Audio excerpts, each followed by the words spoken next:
remember that when things get rough, you can always leave over there and come here to Sankofa Books and sit down and relax. Because this is the liberation space and the liberation zone. One, the first part of what we'll show you is not, everybody can watch it. The second part, we don't want pregnant women, we don't want children to see it. And we will apologize at the end when we tell you the context of why we are forced to show it. But it's something you have to see. And when I introduce it, I'll let you know why I chose it, why I brought it from South Africa to show it to the community at a certain time, like the one today, because I think it's a topic that we should be very, very aware of. Otherwise, the same confusing things about Zimbabwe, Darfur, and we will be left out in the struggle we forefronted. Apartheid struggle. Here, even in Washington, D.C., we have folks that will be here, you'll meet them later, who are handcuffed, taken to jail, spend all their money. They economically are even live in a very substandard situation because their whole life was spent fighting during the Angola, whole liberation front, during the Angola struggle, the Mozambican struggle, the Guinea-Bissau struggle, here in Washington for over 40 years that I'm aware of. And then it culminated on South Africa, which has become a nightmare for most black people who have done what they could, and progressive people across the world. It's a very serious issue, and we felt this town meeting is very important. So the second part, again, since I see somebody who might be pregnant also coming in, this sister is visibly pregnant here, so we will make sure she doesn't watch this film. We don't want, I think, the babies disturbed by those shots. In fact, some of you might even walk out. So what I would say is, anybody who's pregnant or planning to be pregnant, no, I'm joking, but pregnant women, please do not subject yourself to this documentary film that we'll show at the end. Now, I passed a newspaper from the New York Times clipping. I'll announce when you have to, those of you who have to walk out will walk out, okay? I will not subject you immediately, but the first few event is not a threatening event for pregnant mothers. Now, you can see this was in 1984, a New York Times magazine, a New York Times article that out. We're passing it to everybody. You will see it coming towards you. That's the one, don't take it out of the plastic container. And it is, as you see, Africans in the New South Africa are made to strip even the kind of clothing they wear, to be put in a zoo and be displayed for tourists, primarily white tourists. Not that it gets better when you have black bourgeois tourists, but the reality of it in the New South Africa is very critical. So many times, I was in an interview in a radio station in New York, and I brought it up because that's the day I read it on my way to an interview, and I brought it up, and most people did not even know or saw the context of this image in the New South Africa. In 94, I think the article is 94, could somebody tell me? 96. And so here, you've known historically, in the primitive ages of our relationship with Europeans, Africans would be hunted down in Africa, brought into the trade fairs in Europe and America, and displayed in cages as Aborigines people. You should read a book called, what is it? Sarah? Is it Otabenge? Otabenge. He's an African who was brought from the Congo area, had his teeth chiseled, because for European displayers of their discovery, they wanted to make sure that Europeans believed he ate human beings and displayed them. And then the untold story of them during the Sinkyu capture, when they were in the New Haven area, they were displaced primarily like animals for tourists to raise money for the abolitionist movement. They were made to dance, they were made to do this. In fact, some of them committed suicide in small ditches and waters, etc., because they couldn't take the humiliations. And then the new South Africa is doing the same thing, that they are displaying our human beings, our people, for tourism. And I hope today we can talk about tourism, to what extent, at what cost, because every elite in Africa and the Caribbean uses the excuse of tourism as an industry. People who have lived before tourism, planting their own mango and vegetables, suddenly can only live by tourism, where the population has to be humiliated, events after events. And so basically we want you to really remember the image of this kids growing up, the humiliation, the Khoi people in South Africa, the destruction, and then the young white kid, how he is being mushroomed and groomed wrongly, is a million years psychological cost to African people and any kind of relationship we will have to the world. Now, for me, the South African issue is a cultural issue. I went there from the jump as a filmmaker. I've gone there over 17 times as a guest of the Ministry of Culture, Ministry of Information, and independent filmmakers and film schools. I was one of the guests at the Zabalaza meeting in London, where we were discussing the future of South African cinema, South African culture, and scores of meetings in Zimbabwe, over 4 to 5 times, where we met to outline the liberated cinema to come out of Zimbabwe and South Africa. And I'm sorry to say, it's a nightmare, to a point I have given up personally, because they're not interested in the new woman or new man that should have emerged out of the whole struggle of our people.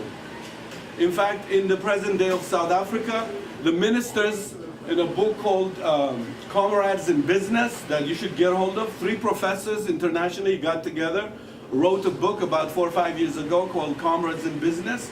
And in this book, they're discussing the new elite that is unleashed by the ANC, betraying the whole founding principles of the revolution and the struggle and the cost that Africans globally paid for the liberation of South Africa and in progressive people throughout the world.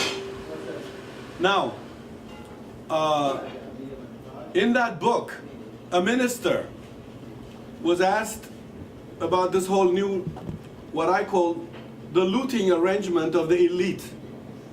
When I say elite, I'm really talking about African elites, South African white elites and Zimbabwean white elites, the international elite world, the global arrangement that has created a whole industry as we sat here.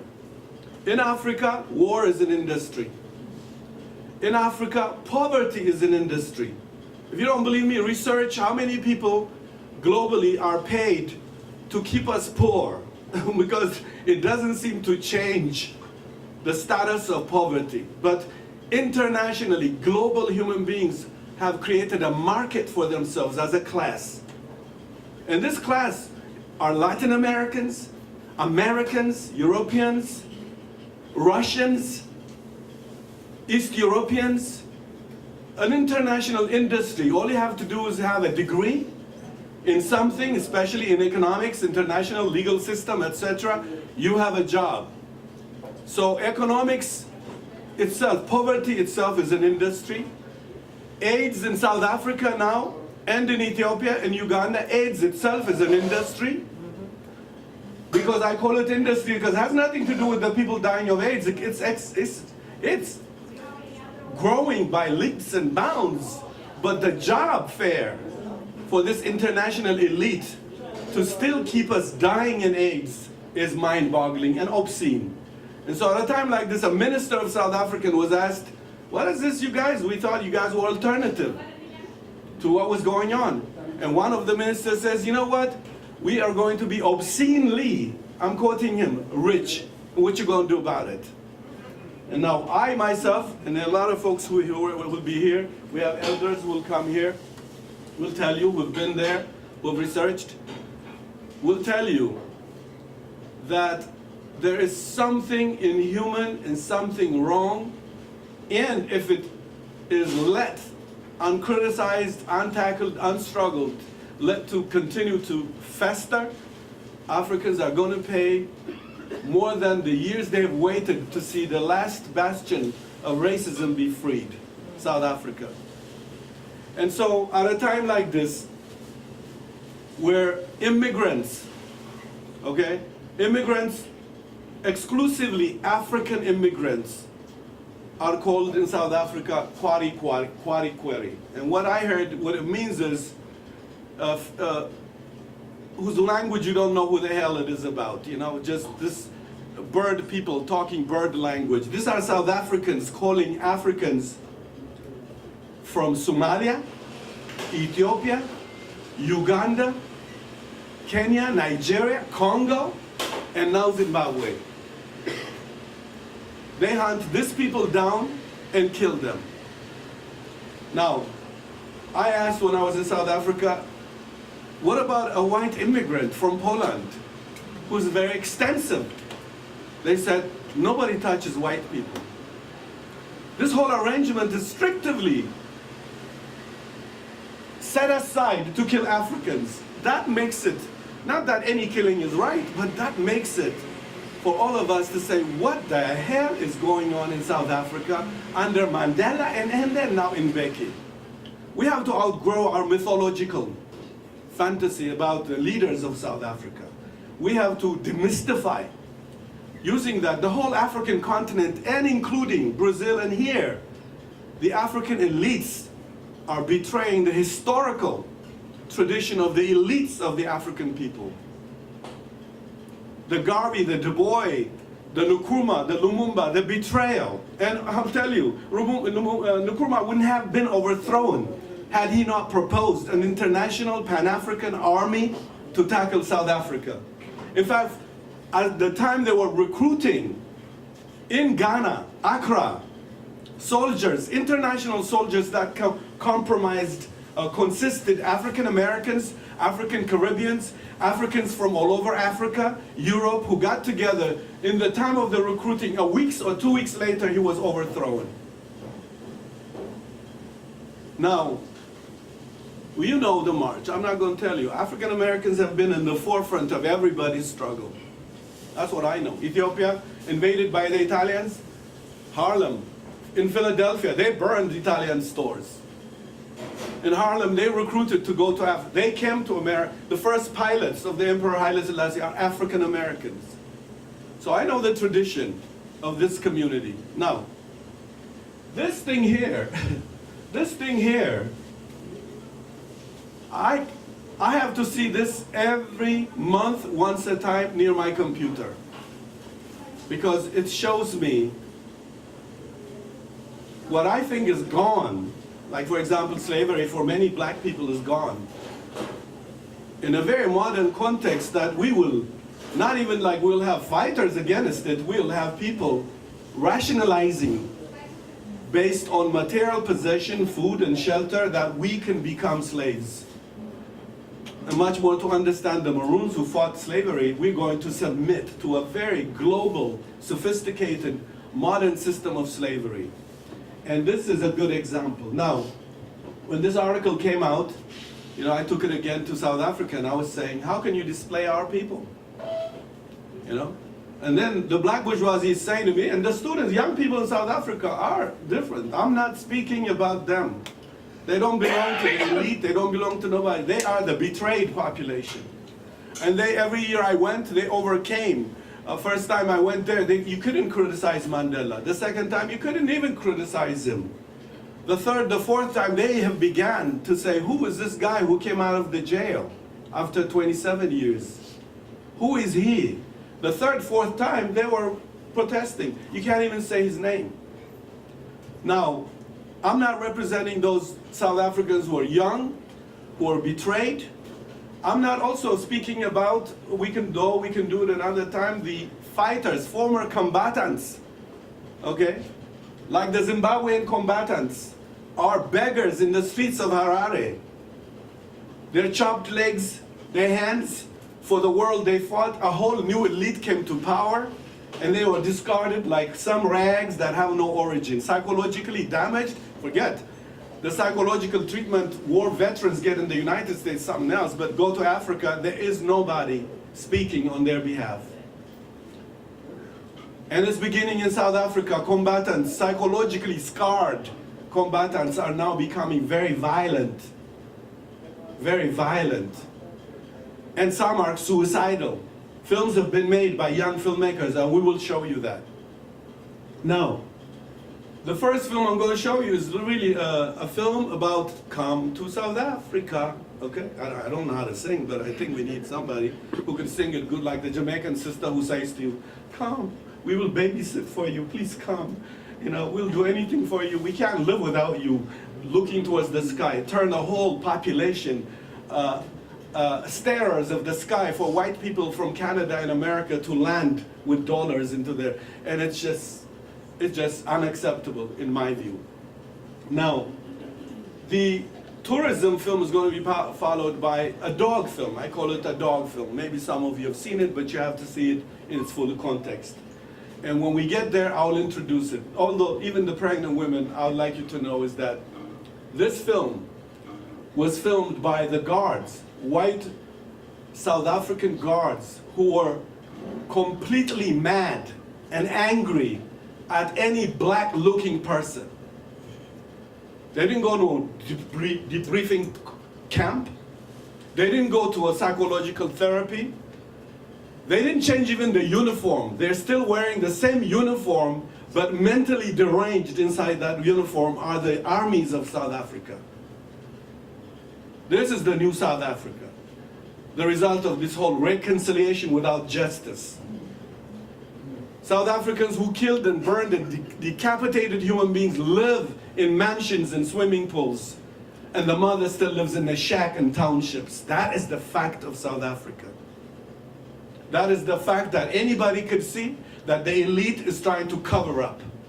Even when you fly to South Africa, Joburg, Durban, or Cape Town, you will always see Africans live in shanty towns, completely betrayed by a class that came using their rage, using their energy, their muscle, their brain, and so on. And so this whole thing is at a time that we're living in a more sophisticated time, technologically sophisticated time, information, yet the information doesn't come. Even the dog story. What happened was that I was in South Africa, and I was in a film festival, a guest, and a black woman smuggled it out of the television station that showed it out of context, because South African television station is still run by white elite group, and the elite they prepared to be officers of their idea. What you think about the ANC, their Marxism class struggle, you don't even know where the signposts are for that. You see the fighters, they don't even remember what they've said to you in times of the struggle. They were more dogmatic. Some of them wouldn't even accept any African living in America because you lived in a capitalist country. They wouldn't shake your hands.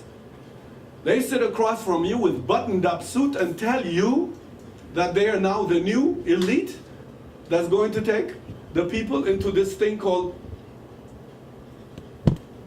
profit or capitalism. I don't know what they call it, but free enterprise.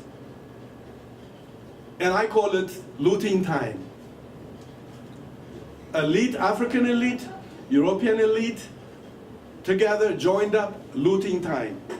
And all those black people who have no qualms about it, joining the looting. You can see your friends, like a vampire movie or a body snatching movie, changing in 5 years from living in their car into a mansion with 3 servants and 3 cars and 3 babies parked. That's crazy. You just say, how did you get in 2-3 years from one spot to the next? I can't help it. I gotta join the body snatchers. I gotta be realistic. I gotta be pragmatic. If I want to make a movie, I gotta get into these positions. He's not still making no movie. Because he's accumulating now. Once you start that, it doesn't end. Where is enough? And this is where they are now. And so the film, white television officers said, we cannot show this film in South Africa. And the rationale was, hey, look what happened in America when the beating of who? King, Rodney King, inflamed the whole country. We cannot allow the South Africans see this image, okay? Because if they see this image, they will riot. And kept it, sat on it for 2 more years. But it's a film we're going to show you, filmed by the security guards that hate black people. And their excuse is they're training dogs. They're training dogs, using black human beings to train dogs. And then, not only did they film this Roman kind of, ritual, but then they took it home. And what they filmed of themselves doing this atrocity, stopped playing it for their children, their wife, at a cookout. At a cookout. And by accident, it got to the television station. The television station, the white power structure, decided they will edit it, reform it, take tooth out. Not even if they left the tooth, South Africans didn't do nothing. When the film showed, they said, but that's quarry. That is not, that's a black thing that comes from across the fences. They're not. So I'm saying, let me tell you, my brothers, where did the South Africans come from?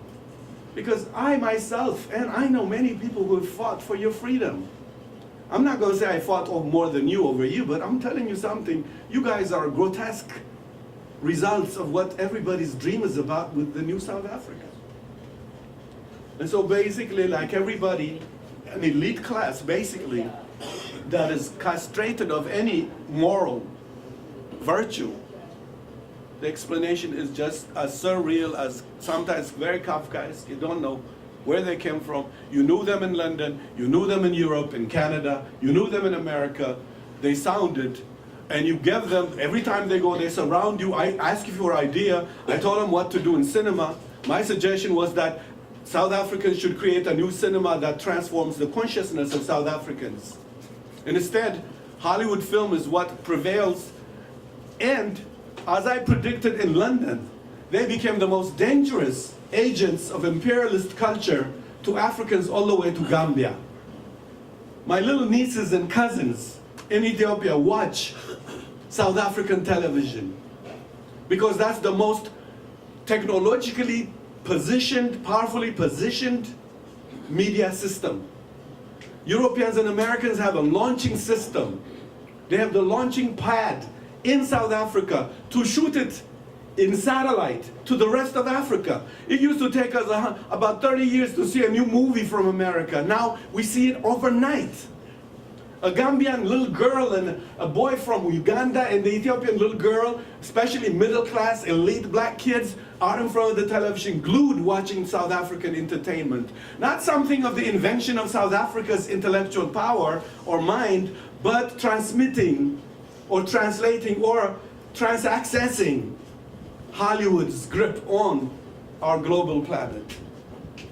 And so I would start with this. This one is a clip. Please read the news, the clipping at least. Then we go to the next thing, Ambassa. Ambassa has been working all night. I want to really for all of you to, because so many young people are not to be found when you need them in an urgent situation like that. I want to thank Ambassa, Marcus there, and everybody else at Sankofa. We can start with the tourism image. Marcus, you got to hit the light. Let's go. What is going on in the new South Africa? And this is just a fraction of the whole iceberg. As far as I'm concerned, in fact, when I returned after that incident, I was told nothing happened to the people who perpetrated this. Nothing. In fact, it's all official talk. Nothing happened to them because one guy told me, well, they were foreigners. They're not South Africans, is how one guy told me. Now, the day we saw it, in a film festival, as I said earlier, a black woman took it out of the station illegally and brought it to show to at this festival. And at the end, I was with a professor from Howard University, Professor Chum, and we were sitting And I was just completely destroyed to see this in the new South Africa. And we were just all just sat there until this white lady who sat to the left of us said, her South African accent, you know, she said they were cruel to the dogs as well. And we all turned and looked at her and just was completely, after watching this and then hear her remark, I wanted to fly out that same day, because I just felt, if you find a woman in the film festival who's also thinking, always comparing black people's lives to animals, which is historic. This thing you saw, by the way, is done during slavery. There were dogs from Europe, Cuba, trained, and black people were used to train them to train them to catch runaway black people. It was a major industry in America to catch runaways.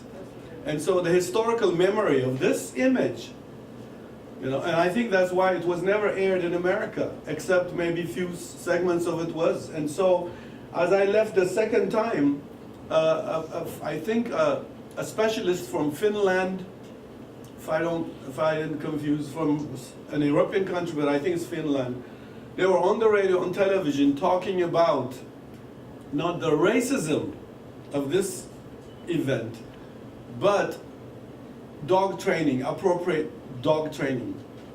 They made this whole subject matter to be the dog training issue. For me, I felt this white people were very oppressed white people and demented and had hatred for the black race. But they found toys to express their psychological, grievance towards the race. In South Africa, it didn't inflame. It didn't go beyond that. No civic society speaks on their behalf. Nobody knows where these people left, went, died, or left, lived. No government spoke on their behalf. Not even Mozambique.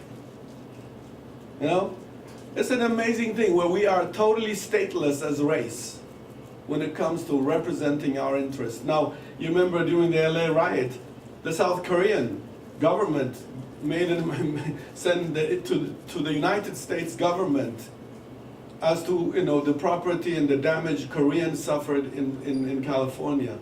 And no African country said anything about black people's loss on either side. And so for me, it's all connected. This whole idea of attacking immigrants, specifically African immigrants, is an illness in South Africa. It's an illness of black people. Black people who have been misinformed as to their own historical location. When you go around to attack people who fought for you, when you hate somebody who looks like you, there's a big psychological drama there. And so the event, and this event even, from the first time I've gone to South Africa, the first time I was aware of this problem with immigrants was I wanted to eat an Ethiopian dinner. South African hosts asked me, what do you want to eat? I said, I hear there's Ethiopian restaurants. And we went around, we found one place, and it's closed at 6 o'clock because African foreigners do not operate after 6 o'clock. Maybe a pocket of Nigerians, gutsy Nigerians, are to be found in an area where I went to look for Africans. But most other ethnic Africans went in home at 6 o'clock. Somalians, the same thing. They were invaded in their community the way they invaded the Zimbabweans. They attacked Zimbabweans. They attacked Somalians a few months ago and a year ago. And then the second time I went, there was always, every time I went to South Africa, the day before, if not a week ago or some time ago, an African was killed by South Africans. Then businessmen who went to do business. And so the only way I could tell you is what happened to a filmmaker. A filmmaker, his name is Zola Maseko. He had made a film about he had made a film. We tried to find it, but we were unable to find it. I had it myself, but it's lost.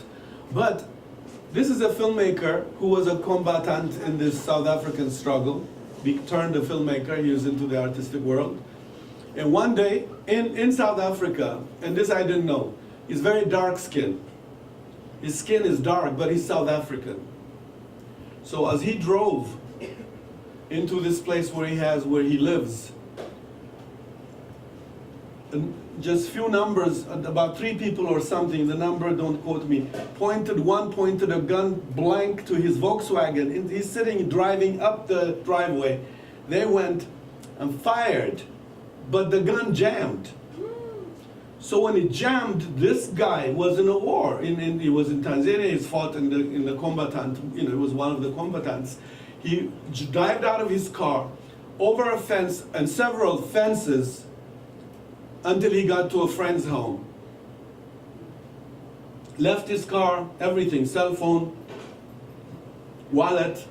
Then now, after he recovered around midnight, he said, let me call my cell phone. So he dialed his cell phone, and a South African picked it up. And he said, in Zulu, he said, what was all that about? What do you mean? You almost shot me. What is that about? Oh, you're not Kwari? You're not foreigner? You're our people? What the hell is this about? And they went back and forth, and they said, we thought you were African. And the guy, a guy goes, what about my cell phone, my wallet, my car, He says, your car we didn't take. We have your wallet, your cell phone. You can come and, you think, what do you take us for, thieves? No, we're patriots, we're like nationals. Just come and get it, this corner, we'll drop it at the trash can, you come and get it. He did get it and he made a film. Last point, I was standing, because immigrant communities, there's an Ethiopian section in Joburg. You go the whole area, they have, what do? Ethiopians, Somalians, most Africans do not take nobody's job. Really, when you go look, because in South Africa it's very hard to get a job. Permits, etc. So what do? They're merchants. What do they sell? Scarves and beads. And this whole idea of this petty bourgeois explanation that they're taking people's job, that is something like, and then people believing it. They're not taking nobody's job. You could do a documentary, you will find the story. There's Eritreans in one whole area, Ethiopian Eritreans. I go there, and I went there, I ate lunch, I come out. An Ethiopian guy was in front of me, 3, 4 of us. He picked up a cell phone to answer his friend. The police came and snatched the phone from him and said, when you have a receipt for this phone, come and get it at the station. And then I said, what is this all about? One, they think all foreigners are thieves, but that's not the point. The police know how to take advantage of these immigrants. So it's not only disgruntled, jobless South Africans attacking, policemen are attacking immigrants. Black policemen. And if they saw this thing, the black policemen saw this dog movie I showed you, they wouldn't say a word. And so I'm telling you, this is something serious. We have to go towards some action. We have to make people account. People have fought, but that's not even the issue. We need to be in the forefront of this issue, because let me tell you, the more Europeans and Americans get this issue and get a handle on it, some of us are going to defend them, because we don't know how to come. Like Mozambique, if you take Zimbabwe, we protested. I knew the first time I went to Zimbabwe, things were going wrong. Because one, the fact that Africans sat down and said, okay, whites are privileged and have a separate status in Zimbabwe. Nyerere says, no, they should be like everybody else now, one vote, one man. That's right, that's right. Set aside for white people begins to work. Do not touch the land. England gives ZANU money. True revolutionaries are always eliminated. You can see somebody dying suddenly during independence. Leaders were eliminated, nobody guessed. things were going wrong. Chris Hani dies, things going to start to go wrong. We seem to be sit and like look at it as if, but things are being rearranged in our name. So now we are with racist European Americans, and then we have this demented Mugabe, the nightmare of our struggle, a former Marxist revolutionary. We never dealt with him because we went on skin. Because even if we read Fanon, The Pitfalls of Black Nationalism, we still are victims of it. So now the agenda is grabbed from us. We are passive spectators of the history of Zimbabwe, a Zimbabwe that we fought for. I'm telling you, 1978, I was in Zambia and Mozambique hunting down Zimbabwean revolutionaries. I have documents I taped because I was planning to do a movie. I saw things going wrong in the leadership from ZANU to ZAPU. I saw things going wrong because they were elite who spoke the right things to poor black people, but who were negotiating behind the scenes for their incoming powerful position. Once Cabral is assassinated, African revolution had gone wrong. The idea of the Cultural Revolution has never been implemented. You find demented revolutionaries coming to town. Are the crooks, the thieves, the killers, and the robbers. Not the revolutionaries that came to power with vision. There is no vision, in my view. Anyone with vision, totally eliminated. And we sat through. And I'm saying South Africa's agenda, we should be in the forefront and not be divided on a race issue. There's something wrong in South Africa, even that is something festering that is even bad for South Africa and for the dream and vision, because that's the last revolution.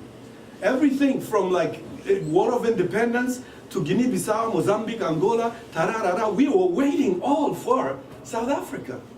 Is this the nightmare? Is this what we deserve?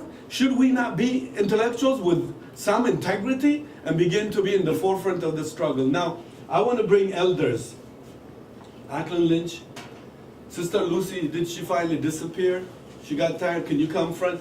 These are people Sister Sylvia is here, Dr. Sylvia Hill, the Southern Africa Committee, anybody from, the 40-year struggle of Southern Africa Committee? Nobody here? Which part of it? Come in the front, we're going to have you in the front. We're going to discuss what should we do. That's really where we're going for. And I'd like to invite our Zimbabwean brother, since he is from Zimbabwe, and precious to have somebody from Zimbabwe here to come, because Zimbabwe is inevitably coming, because Zimbabwe was the step towards South Africa. And then the Kenyan sister, his partner, because in Kenya they did election, okay?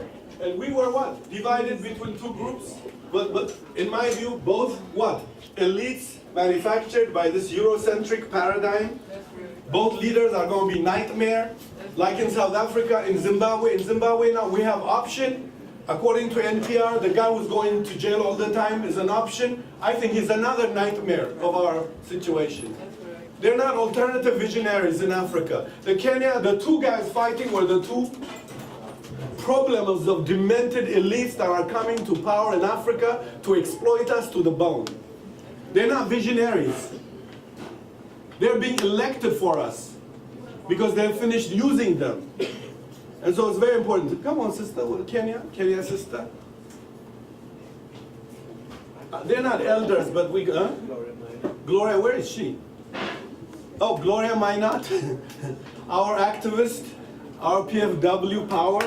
Come on in, sister. You can be here. Come on. Come on, Gloria. But the Southern Africa Committee sisters, I think, are getting old, I think. They got tired. Africa exhausted them. Now, before I start passing it to them and then you guys will start to get involved, let me just say things. I'm from Ethiopia. I'm indebted to the progressive side of the Africans in the diaspora. The most unadulterated, precious love I have for that community. I'm not saying to all black people, I can't stand demented black people anywhere. So leave the bourgeois black people out, but I'm really talking about revolutionaries who lived for the integrity of an African. personality. In Ethiopia, during the war, Africans in the diaspora, Jamaicans, Caribbeans, okay, fought for the independence of Ethiopia from Italy equally. And not to say Ethiopians didn't fight, you know, it's like sometimes people forget the warriors. They're used and discarded. And so I want you to know that it's with precious, because I always felt, for you know how I look at African Americans especially, because I live here, I look at them like older brothers. And don't be gender for a second. Brothers meaning like sisters and brothers. I always, you know how you look for your older brother, whether you are a woman or a man, you know, the one who would come beat up the bully for you. That's how I look at African Americans. Even when I'm silently tortured, African Americans are the ones I want to go tell and say, this is what's happening to me. And these Mozambicans you saw, they don't have no government to speak for them. They have no poet, they have no filmmakers, and they are accidentally caught in this videotape, but they have no spokespeople. They go back to their poverty, they die. They die from everything they suffer. And so we have a little procedure, my brothers, and what we're going to do, start out. Now, the two brothers, you guys can come off, you know, come here, we have enough space for you two. The two brothers, my brother there, and you, the dread too. Come on. Come on, age alone, we know you, you're active, but even age, let's give you a forum here.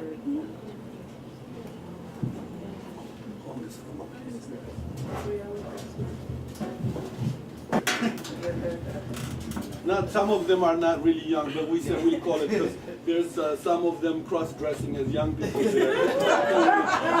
There's an ancient man. So let's make it, you know, let's make it purposeful and then see, you know, how we can go. Like, I would like to pass it to whoever wants to start and then pass it over, or we can start with the Zimbabwean brother here. He can set it in motion for us, and then we can pass it. All right, thank you for, you know, creating the space. And I think, you know, these are very important issues that are, you know, ask the pertinent question of, you know, who are we as a people, and what's, you know, the destination to which we are moving towards.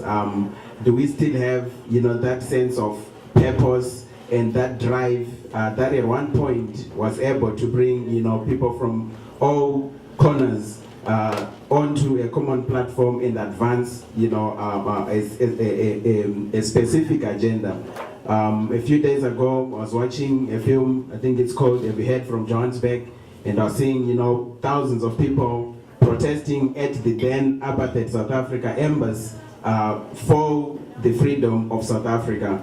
And you know, these were people who felt a connection, even though there's all these thousands of miles, but they felt the direct connection that the exploitation, the political oppression, the brutality that was being subjected to the South Africans in South Africa, then under apartheid rule, is something that they also directly felt. So I'm in total agreement with Hale here when he said that, you know, South Africa was everyone's dream.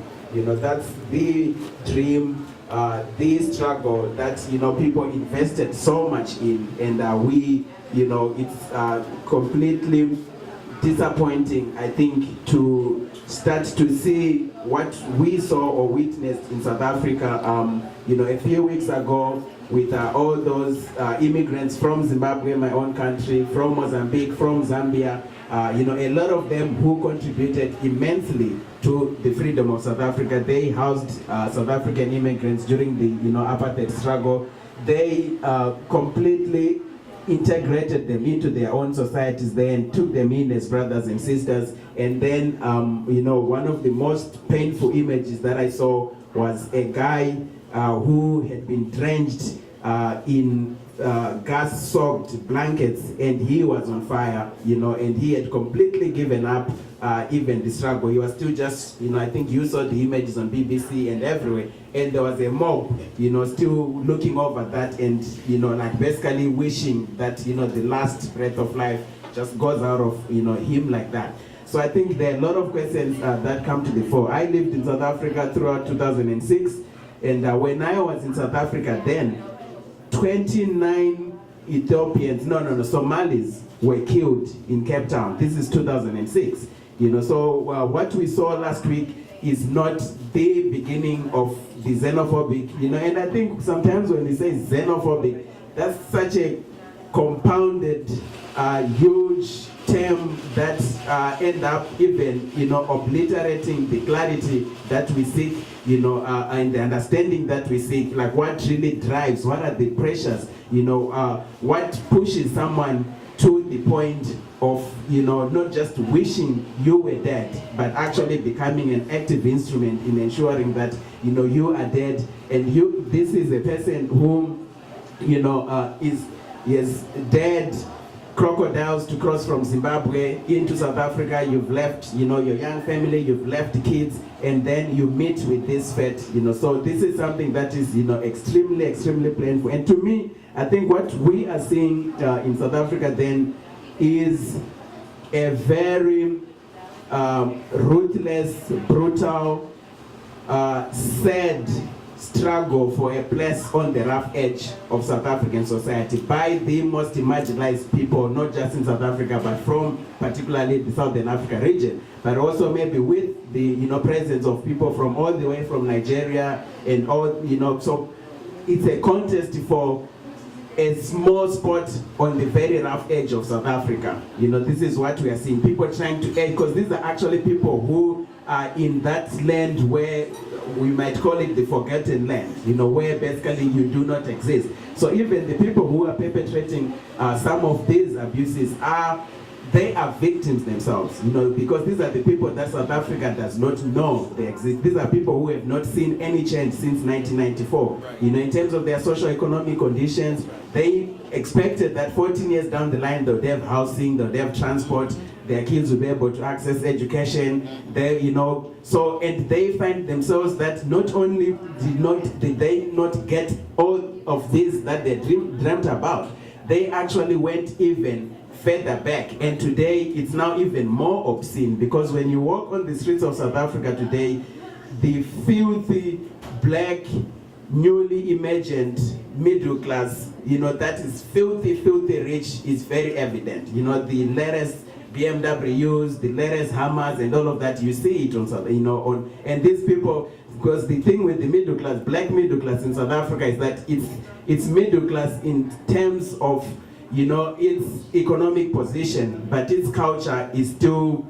it does not have your typical middle class culture. So they go out and hang at the same shebeens, at the same bright spots where they go and roast meats with the people that they used to, who are in the township. So these are the people who are throwing stones at, apartheid police, killing apartheid dogs and all of that. So they live and they see this contradiction. So there's a lot of anger, and I shudder to think what will happen in South Africa if there is an economic recession, a real economic recession, especially because, as we know, South Africa's economy is driven by a real estate bubble. The same way that we were seeing the housing bubble here. That's what driving South Africa, a lot of speculation.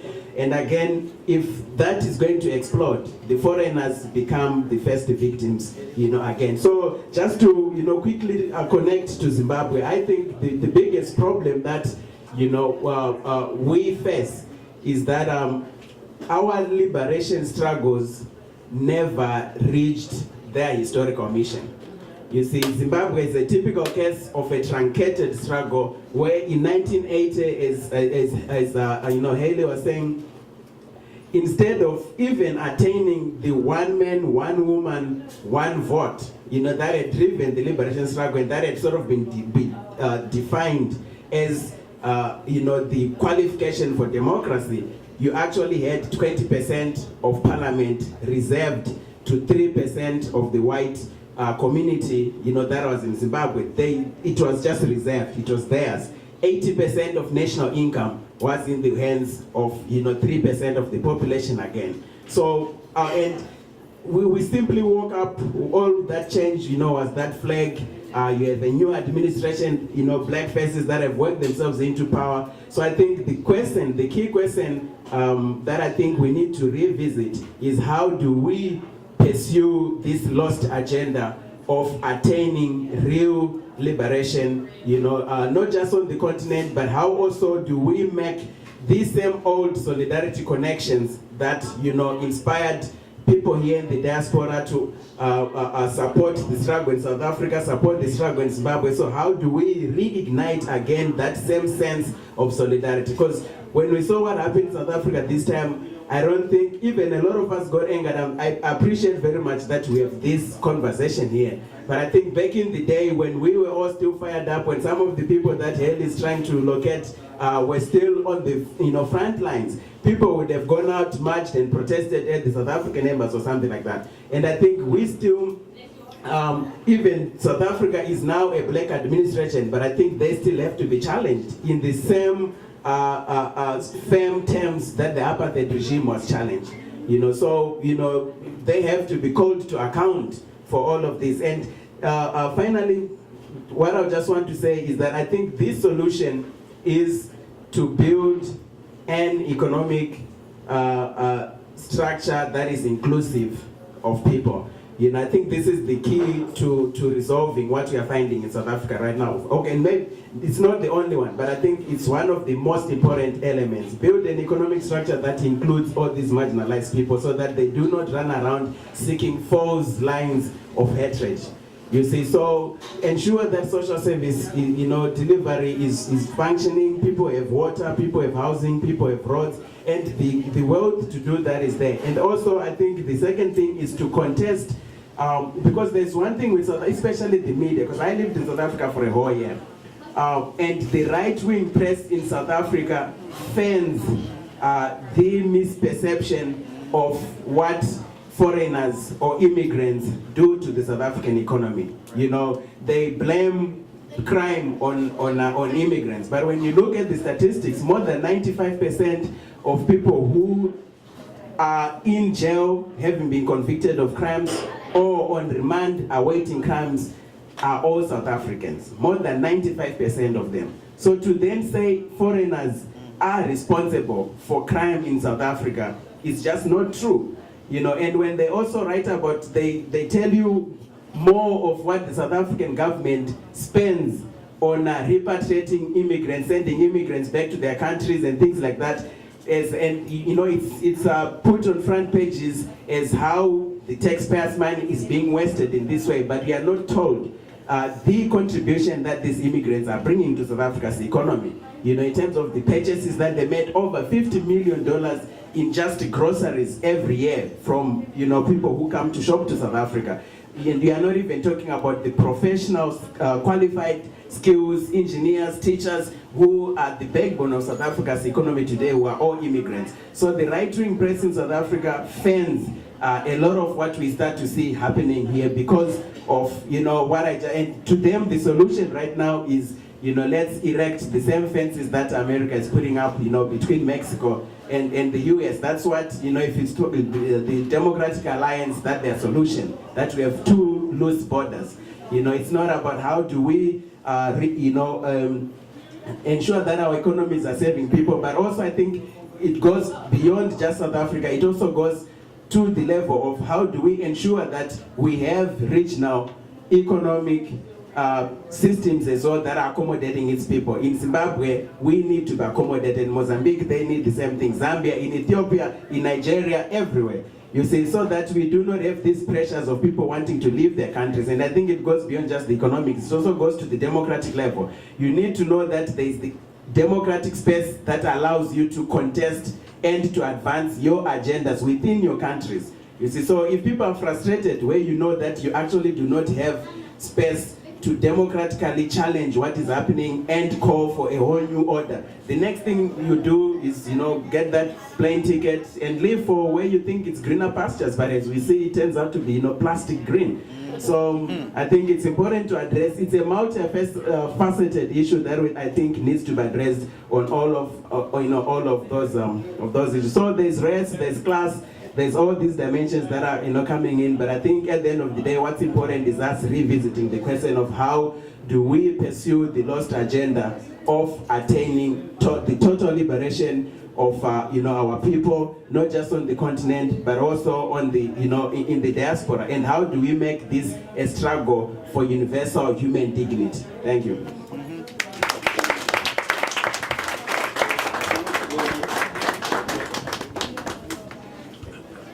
Good afternoon. My name is Amir. I'm from Cleveland. I reside in Pittsburgh. The correlation I wanted to make with what was happening in the movie about the dogs, in the last year in Pittsburgh, Pennsylvania, and we tend to think that's South Africa. When you look in the dictionary, you look up the definition of USA, it says United States of America, Union of South Africa, United States Army, period. But in Pittsburgh, last summer, two white people broke into a black man's house and robbed him in that kind of neighborhood. The man come out and chased him down. When the police saw the man grab the white woman, the police told him to let her go. The man let him go, and they told the man to get on the ground. He was about 69 years old. He refused to get on the ground, so they sicked the dog on him. When they sicked the dog on him, he put his knife out and cut the dog. They shot him dead. 3 weeks ago, because the dog was a police officer in the United States, 3 weeks ago in Pittsburgh, a 19-year-old young man living in a neighborhood, what they do is, the two neighborhoods, the young kids have been feuding all their lives, little gang thing, but they had to close the schools down, so they took these two schools that had been fighting for the last 30 years and put all these young folks in the same school. So the kids come to school prepared. So the police accosted a young man, 19 years old, and they said he had a gun. They stick the dog on him, and they allegedly shot the dog. Well, they shot him dead. But when it happened, the police and the dog were this close to the young man. When they stick the dog on him, he's supposed to shot the dog, but no one found a gun. But that's what they do in the United States. They shoot you and for shooting a dog. So it's the same mindset, So we're in South Africa. We're in an apartheid over here. The apartheid over there is owned and operated by the USA over here.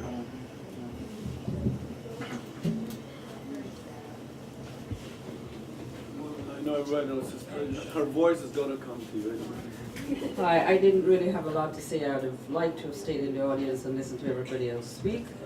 But while I'm here, I would like to start off by talking about the whole issue of unity in Africa. Last night I had a chance to see the movie Africa Unite. And while it was a real feel-good movie, there were some pitfalls that I would like to address, and I would like Dr. Acklin Lynch to help me sort them out. I watched as the Jamaicans, the Rastafarians, traveled to Ethiopia to have this great concert with the Mornings. And I watched the crowds that came to see the performances. I also watched the cutaways with the performances and the man in the street, so to speak. When you speak to people and ask them about Uniting Africa, everybody seemed to be on the same page.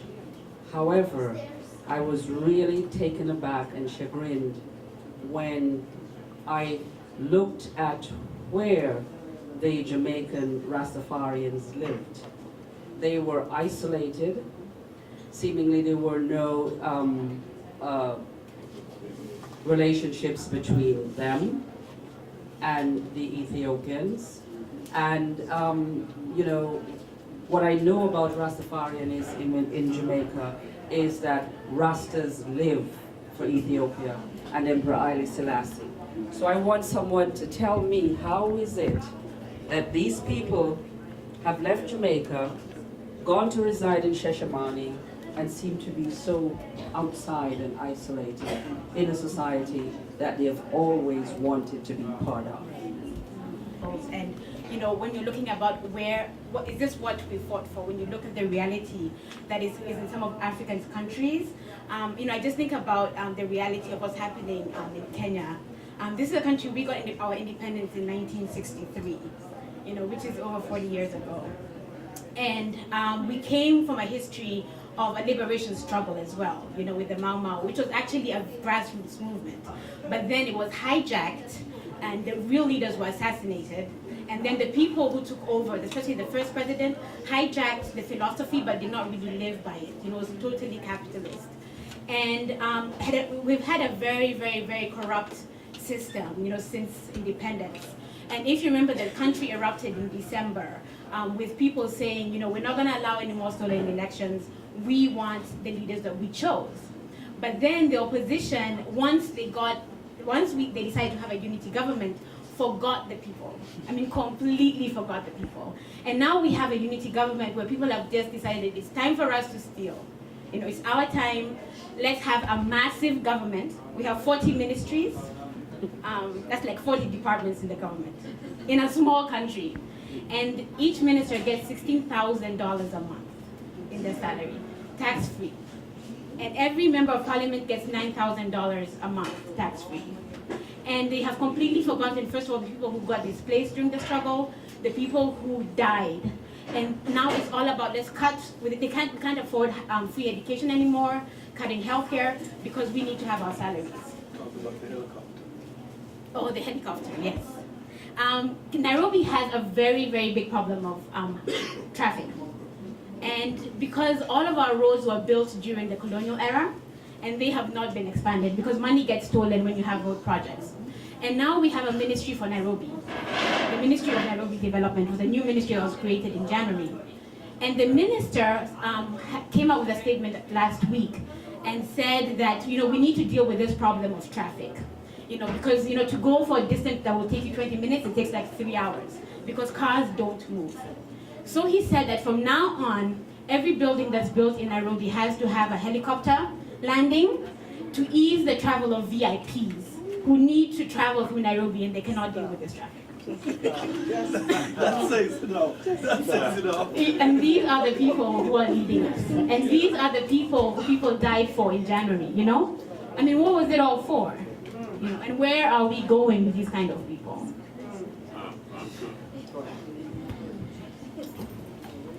I'd like to say that I went to junior high school at Banneker Junior High School, which is right around the corner from here on Euclid Street. And I had an English teacher, homeroom teacher, who was also secretary of the local core chapter. So on Saturday morning, she would take us picketing downtown to the various stores and businesses that were not treating people of color, black people, properly, either not allowing them to try on clothes or not allowing them to run elevators or not allowing them to work in the stores. And of course I met, as people came to town from the Student Nonviolent Coordinating Committee later on in the 60s, I met them and I attended the New School of Afro-American Thought on 14th Street, which had wonderful sessions of history and poetry and culture. But I observed as some people went into the system and some people were killed and some people went crazy. And I also observed how people used to be activists. It was a voluntary kind of thing, or people received very small amounts of money for survival. But then I saw the rise of the nonprofit organization where people got jobs and supposedly for the struggle for culture. But all of a sudden, you could only reach them between 9 and 5, Monday through Friday. Whereas before, people had, regular jobs where they were paying their bills, but all the commitment to the struggle was done kind of on your own time, like after hours and weekends. When Fauntroy was in the Congress as a non-voting delegate in this wonderful colony of Washington, D.C., and he had taken a stand against apartheid for divestment getting corporations and businesses and getting cities to not buy things from corporations that were in South Africa. And then the Southern Africa Support Project, along with Congressman Reverend Fauntleroy, decided to have demonstrations at the South African Embassy, and I was asked along with many people. I mean, it was like every day there was another busload from another church, from another organization, from another part of the country. It was all on a schedule, very, very organized. But these were a lot of folks, you know, from the heart, volunteering, coming to these demonstrations and getting arrested. I am a singer, so I got some of my friends to go there and sing, add a little culture to the occasions. But when the struggle, when there was a victory in the struggle, the people that I had asked to sing with me were forgotten. And all of a sudden you saw, you know, some folks fitting into the system, but a lot of people being forgotten. And I think I'll leave it there. I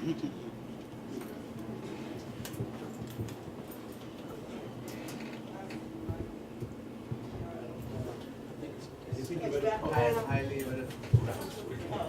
It's longer than. Greetings, sisters and brothers. My name is Jabari, and Amir and I have been associated for many years, mainly doing community-based radio out of Connecticut. And we just happen to be in this area at this time. So I'm just saying that partly by way of introduction. And on the radio programs that we've been doing since about 1988, we would hold forums on the air, very similar to what we're doing here, because part of our feeling is that this type of grassroots dialogue is part of how we advance the struggle, is by continuing to keep the dialogue going and having a forum for certain types of exchanges, because obviously there are the airwaves and other mediums are disappearing where we can have these type of exchanges. So we have been in that part of the struggle for many years. There are so many observations. One, I just want to thank the brother for his summary. Everyone actually, obviously, but I thought that was just an excellent overview of the struggle. And I would just say, as a supplement to what he said, the question for me is, what is the struggle? What are we struggling for? And let me just do a historical comparison here to connect to where we are today. We talk about the civil rights movement in this country. One, I think we all need to revisit what happened. Because personally, I don't see the victory that everybody celebrates. I think that the major changes that were made in this country was made for geopolitical reasons, and not because Martin Luther King had a dream or because of the March in Selma. Those things happened, but it was a group of powerful people in this country that were engaged in a global struggle with the Soviet Union and other powers that decided that they needed to change the image of America, and they did it through the so-called civil rights movement. That's my sense of the history. Not to say that the struggle wasn't real and the things we fought for wasn't real, but we have to redefine what victory is. So as an example, education was denied us, and we were fighting for quality education. And somewhere in that struggle, it got redefined as integration. Thank you. And all of a sudden, the focus got shifted to sitting in classrooms with people who didn't look like you.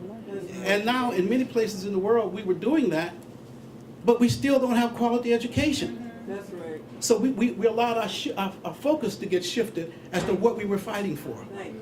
And so, similarly to me, part of the reason why I was concerned about this whole South African situation was it was all about white. It was about this white minority regime. It was about a color race. It was about a color struggle and not a system struggle. So the question is, what system were we going to support in South Africa? Not the color of the people who would be running the government.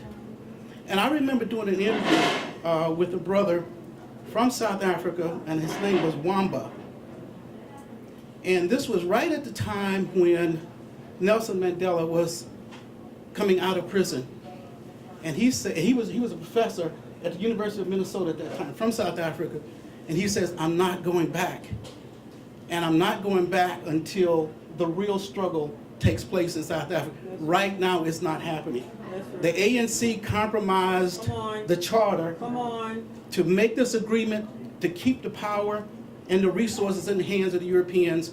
And because they made that compromise, the struggle, the revolution that should be happening in South Africa is not happening. So as a result of that, similar to what has been alluded to here today, in 1990, Europeans were 13% of the population and had 87% of the land, and it is still that way to this day. That's right. Now, the situation in Zimbabwe is another complicated struggle. But part of why that struggle is so complicated is because there is a movement there to reclaim the land. But the deal is that most of those countries in that part of Africa have some version of that struggle. Kenya has it, Mozambique has a version, Angola has a version, Namibia has a version. They have these white settlers. And if that situation go down in Zimbabwe, it's going to open up the floodgates. So there is some effort to contain it. That's right. So anyway, I'm just offering some observations, but I guess my bottom line is that this conversation is needed because we need to define what the struggle is for us today. And I guess no one has made any reference to the presidential campaign that is going on right now. So I do need to connect that dot, okay? Connect that dot, please. Connect And that is that I'm waiting. Barack Obama's father was brought here by U.S. government officials along with a whole cadre of Kenyans to be trained in this country to go back, in which they did, to go back and run Kenya. It didn't just happen in Kenya, it happened in every major African country. So the leadership by the United States government. Paid and scholarship given by what family? I believe it was Rockefeller. No, Kennedy's. Kennedy's? Okay, you're right. That's true. They all connected. Okay, but my point being though, is that we've had that pattern repeated over and over again of these African leaders having been educated here with someone else's agenda. And that's what they go back with. And so somehow, I think this is the Kwame Nkrumah model now that we have to rethink the educational institutions that are producing the leaders that are going to run the country, wherever the country is going to be.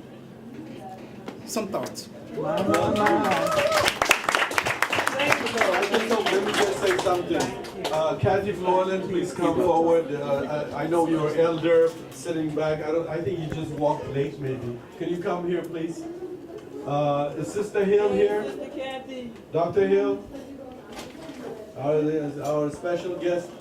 These are the Southern Africa Support Committee warriors in the tarmacs of Washington, D.C., who were in the forefront even when some South African scholarship elites were going at American University and didn't have no time to march. These sisters were burning their tires for them.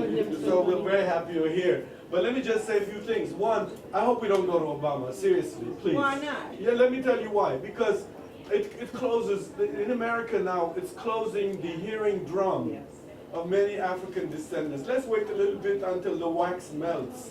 And then we all will be, otherwise what it does, it becomes divisive. Today is in South Africa as a point to discuss Africa. Let's really be, we had a whole 3 sessions of, we said, who's Obama to us? And we're gonna get it on DVD and pass it to you next round. So please, let's stay in the agenda. Now, we're not against it, we know what it is. So that's the way he tied it, I like. It's really not taking us to Obama's historic mission. And I don't think we should go there. Now, the thing about Sister Gloria, which to me, like another issue is like you can't criticize Rastas. They're the monarchies of the diaspora. And I was very glad the sister from, from the Caribbean is taking the issue on it. Most Ethiopians just talk in Amharic when it comes to Rastas. So you don't decode nothing. So we just talk in Amharic. Because my father was here once and a Rasta came to him and said, "The king is alive, isn't it?" And my father said, if you think so. And then he left, and then an Ethiopian friend of mine asked my father, "Why did you tell him that?" Says, when somebody believes so dogmatically, you don't contradict them unless you want to get shot. My father's very wise. He knows the Italians, he knows everybody. Now, one thing I want to say about Rasta, let me just give you another episodic thing.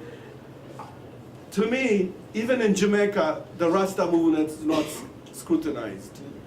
I'm talking about the whole Pan-African air that they're given without earning it. Right. Now, I'll tell you one, the most saddest moment for me in Ethiopia was to go to this nightclub. And my excuse as a filmmaker. In fact, my wife asked me, "Why did you go?" And I say, as a filmmaker, I will study the issue. Okay, but take it the way you want. But I went there because this is where white Europeans find Ethiopian women to mate in Ethiopia. That's surreal, isn't it? When I came to Chicago, there was a place called in Illinois, Evanston, Illinois, called The Hut. That's where black men meet white women in the very dark underground. That's in the 1960s. So it's like underground meeting. And it's in Ethiopia now, where white men in Ethiopia would go to meet Ethiopian women. So I said, I'm there. But you know who's the disc jockey for that? The Rasta brother from Shashamene. He's mating them good. He's mating such an obscene, because I think it's obscene. It's not like when you go hunting down for color to mate. That's racism. It's not like meeting Jane and Jew and a car and high and boom, then they got married, they fall in love. Fine, normal human thing. This is surreal. When it goes into the mental, when some sexual thing is going on in a very obsessed race way, you have to know it's an illness. But who's providing the musicians, this jockey? The brothers from there. I was hurt. He was there with his dreads giving them music for warming up he was the foreplayer of what's going to take place when we finally meet underground. And that's the tragedy of it. But I've seen this in Jamaica. I've been 6 years in Jamaica trying to do Sankofa. Every turning point, Rastas have embarrassed the idea of Pan-Africanism or racism. That's where you rent things. That's where you touch. White people will touch and they charge to have their dreads touched. I've gone in mountains, a shady area, where they sing Bob Marley song for tourism, for tourist people. I've seen African fertility dance done in Jamaica for Canadians who run from the cold. It's called African fertility dance. A Jamaican oiled up dances in the beach in a platform. It's at night, all fire, bonfire, and white women run to the stage and then go into his bikini he's wearing and touch him. And then when this is not enough, I'm watching again, women, three sisters are doing fertility dance. Has nothing to do with fertility of nobody. Something that they fabricated in Jamaica. And so these sisters are dancing to the front of the stage. Then the white men run and come and put money in them touching them, as the white women did on the man. And so I'm saying, it's a year of re-examination what we mean by, this appearance Pan-Africanism, by appearance, by the smoke only. And I think it's part of the elite that we're discussing today. The elite in Africa that has come to power. We have to melt the wax of their fakeness. And that's part of the agenda, and I don't know what we're going to do, but that's where we're going. Now, I wanted to go for Auckland, or how do you? Auckland. Okay, and then? Where? We don't have any more seats up here. We don't have any more seats. Oh, Yeah, here. Jerry, where is that? Where you go? You go call him. Jerry, come sit down. Is Donna here? Come on. Jerry. Here's some Him? seats here. You can be here. How are you? I thought you meant Good. to sit up here. Greetings, brothers and sisters. Thank you very much. Thank you very much. You know, Hailey introduced me as someone who's cross-dressing. As a young man.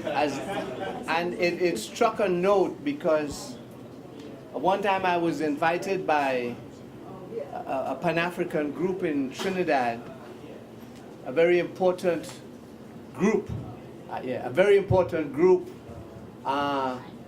of people who led the revolt, so-called revolt in 1971-72 in Trinidad against the existing Eric Williams government. And a group that was quite close to Brother Kwame and CLR, etc., etc. And they had their annual dinner and fundraising dinner, and they invited me. And I wore these clothes, not this particular one, but these clothes, and they all got mad with me because I didn't have on African clothes. But I had to remind them that these clothes, as Hailey saying, transgressing, was made by Rash Shorty I, a black Trinidadian Rastafarian, and his children, from the sandals all the way to the pants and all the way to the shirt, but it wasn't African. I want you to understand that, how we define who is Pan-African and what is African. And the brothers attacked me that night for not looking and dressing in African clothes, not even recognizing the Africanity in their own community as their neighbors next door. Understand that. I want to start with that. I want also to say, because it's the same problem that is going to exist in South Africa, and that is, how do we recognize who we are and where we come from?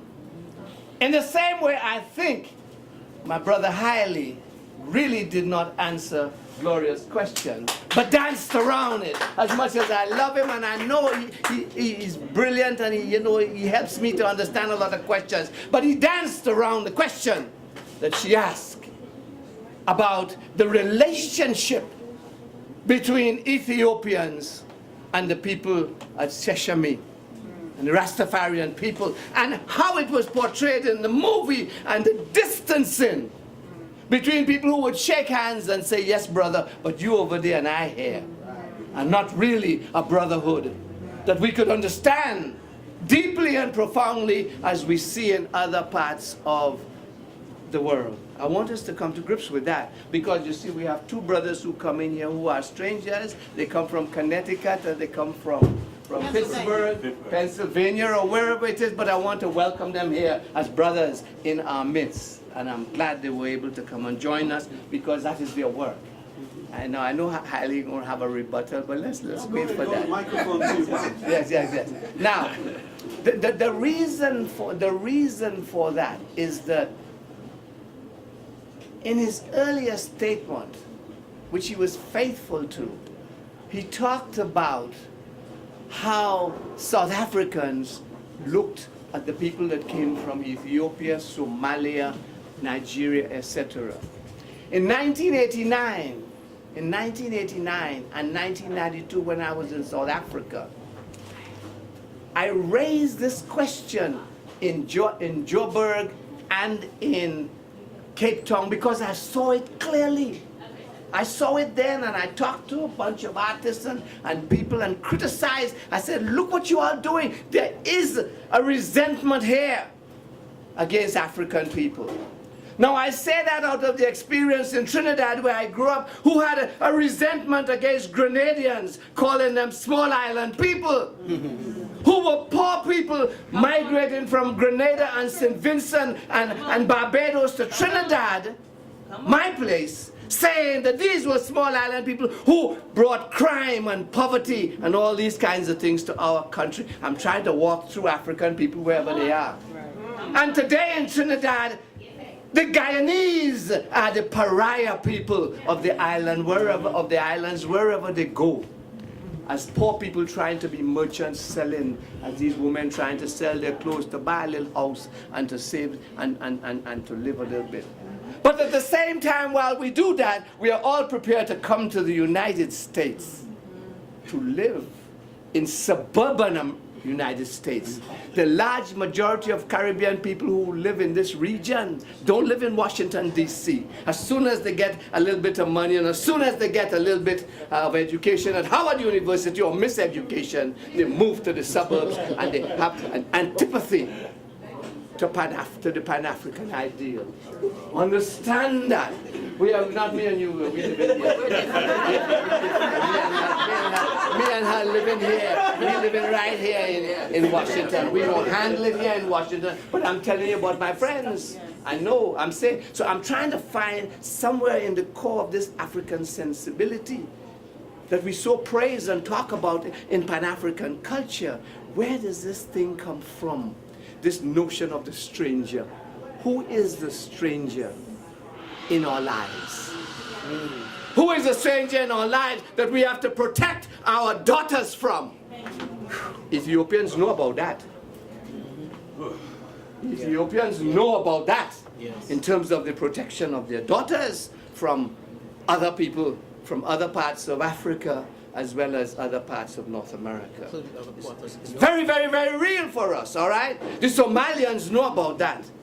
The Islamic people and the Christian people know about that as they conflict each other. I know one case of a Christian sister who Catholic who is hooked up with what they call it, Islamic brother, a Muslim brother from North Africa. And as soon as 9/11 happened, her mother break up the relationship. She said, "We ain't know if this fella is a terrorist or not," and mash it up. Quick, on the basis of the struggle between Christianity and Islam. And Lord knows when that struggle is extended to authentic African religions, whether it is candomblé, voodoo, or Shango, it gets even deeper and worse. And that is the reason why Rastafarianism is not appreciated in the other parts of the Caribbean. Because all of us who become middle class, the moment we go home and tell our parents or say, "Boy, I'm going with a Rasta man." I know one family in Jamaica was very nice. The girl went to study in England and France and so on, and came back to Jamaica highly educated with advanced degrees, and she came back with a Frenchman. The family said, "Not here.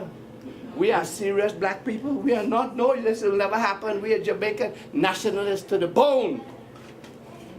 And then she said, "All right, cool." She went out and found a Rasta brother and lived with him and marry him. Boy, those people with death on their daughter. I want to break down the simple problems as we come to grips with South Africa, so that when we look at it, we say, "My God, what is going on?" But it's not only what is going on in South Africa, it's what is going on inside of us, each and every one of us, as we begin to have these kinds of relationships with each other that we must begin to examine now that we are in the 21st century.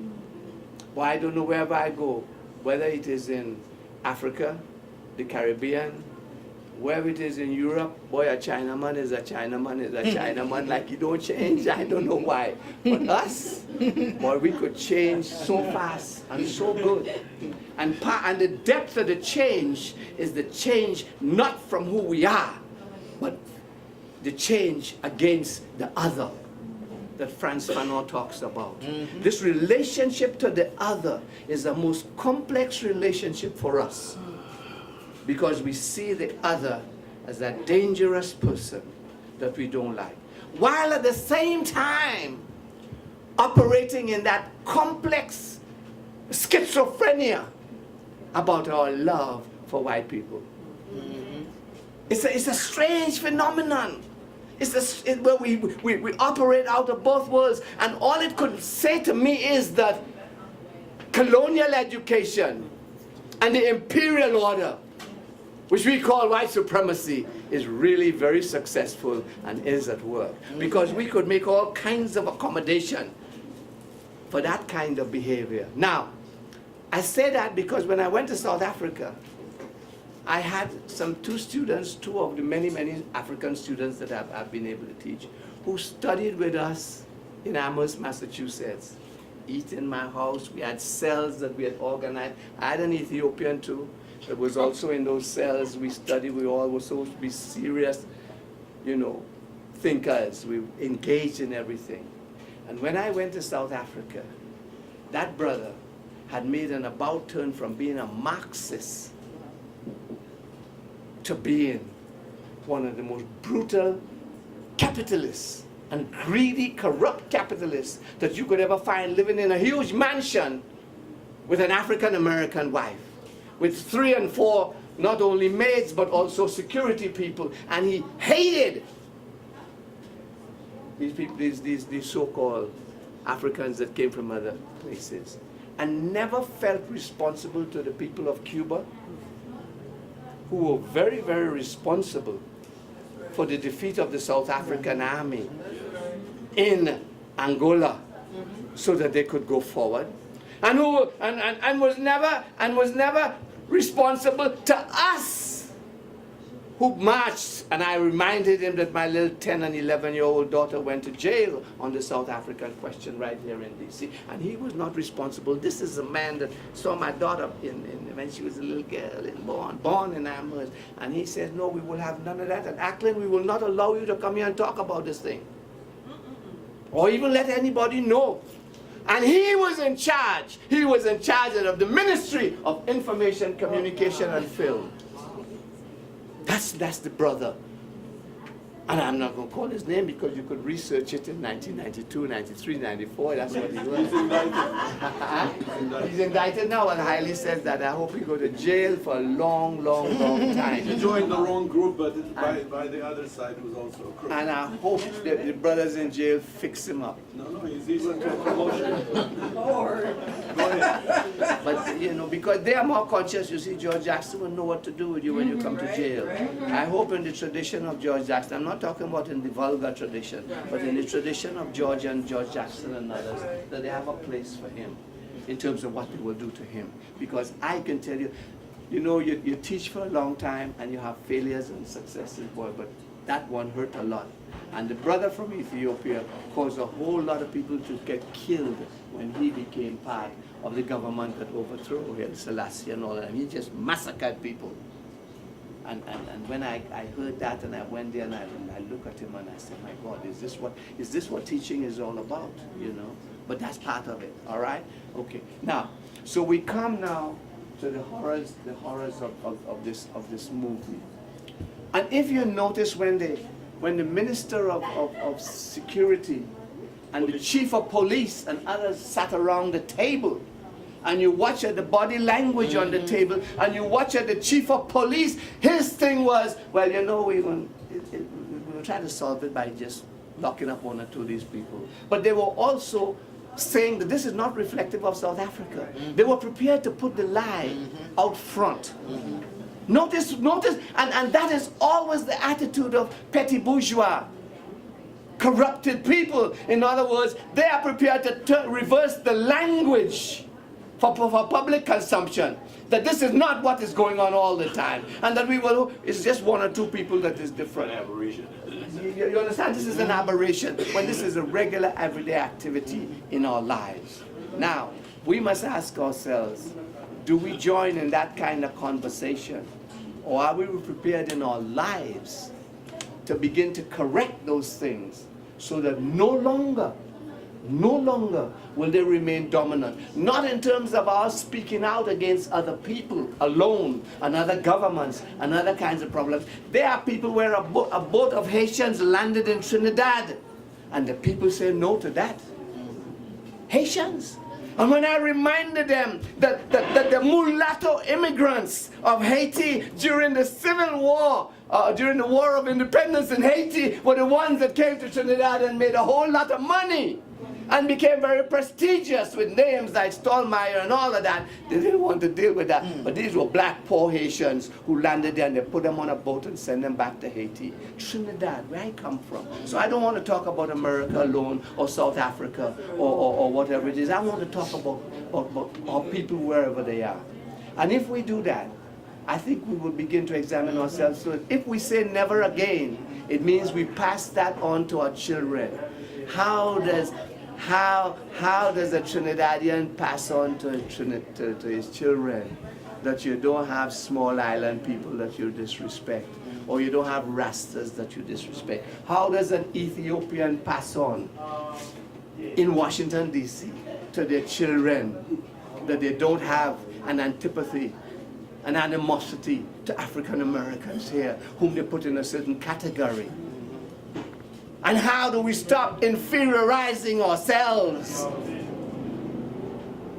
so that future generations in the 21st century could understand that as global people, as African people living all over the world, whether we come from Fiji, Australia, whether we come from the continent, wherever we come from, that we have a history, a legacy, and a vision that would eliminate this kind of petty parochialism, this petty politics that we engage in that bring pain and suffering to our people, so that we could remember Bob Marley's "Them belly full and we hungry." We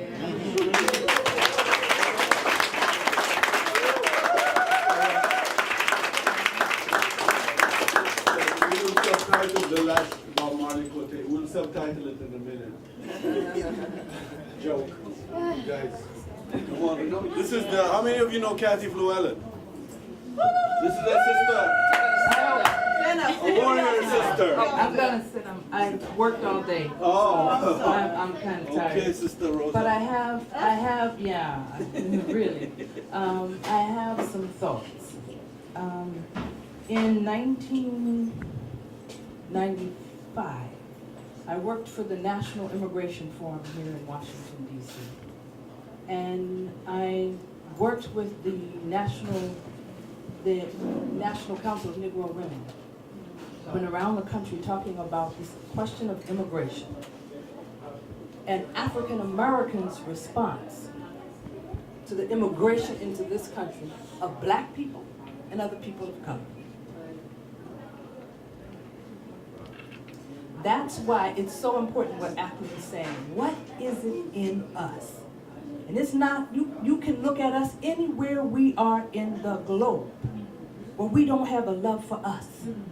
And anyone who looks like us, who comes out of an African heritage. Because I can tell you, within my own family, and all of the communities that I went to around this country, how black people, African American people, talked about Jamaicans, everybody, okay? No one was exempt. And how we talk about each other. So it doesn't start with outside of your group.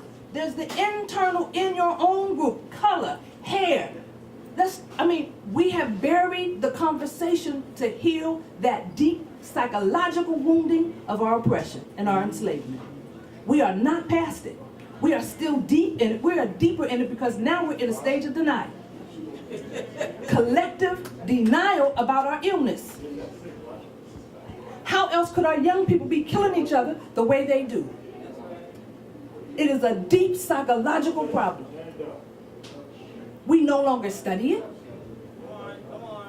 We no longer are writing and talking about it. We are no longer organizing about it. We no longer have a real Pan-African movement that does a critique of the past and a vision of the future. We've never answered the question, what does liberation constitute? What is it? What does it look like, smell like, taste like? We haven't answered some very serious questions about what liberation is. And so we fall for anything. Anything that sounds good, looks good, talks good, dances good, raps good. Plays good music.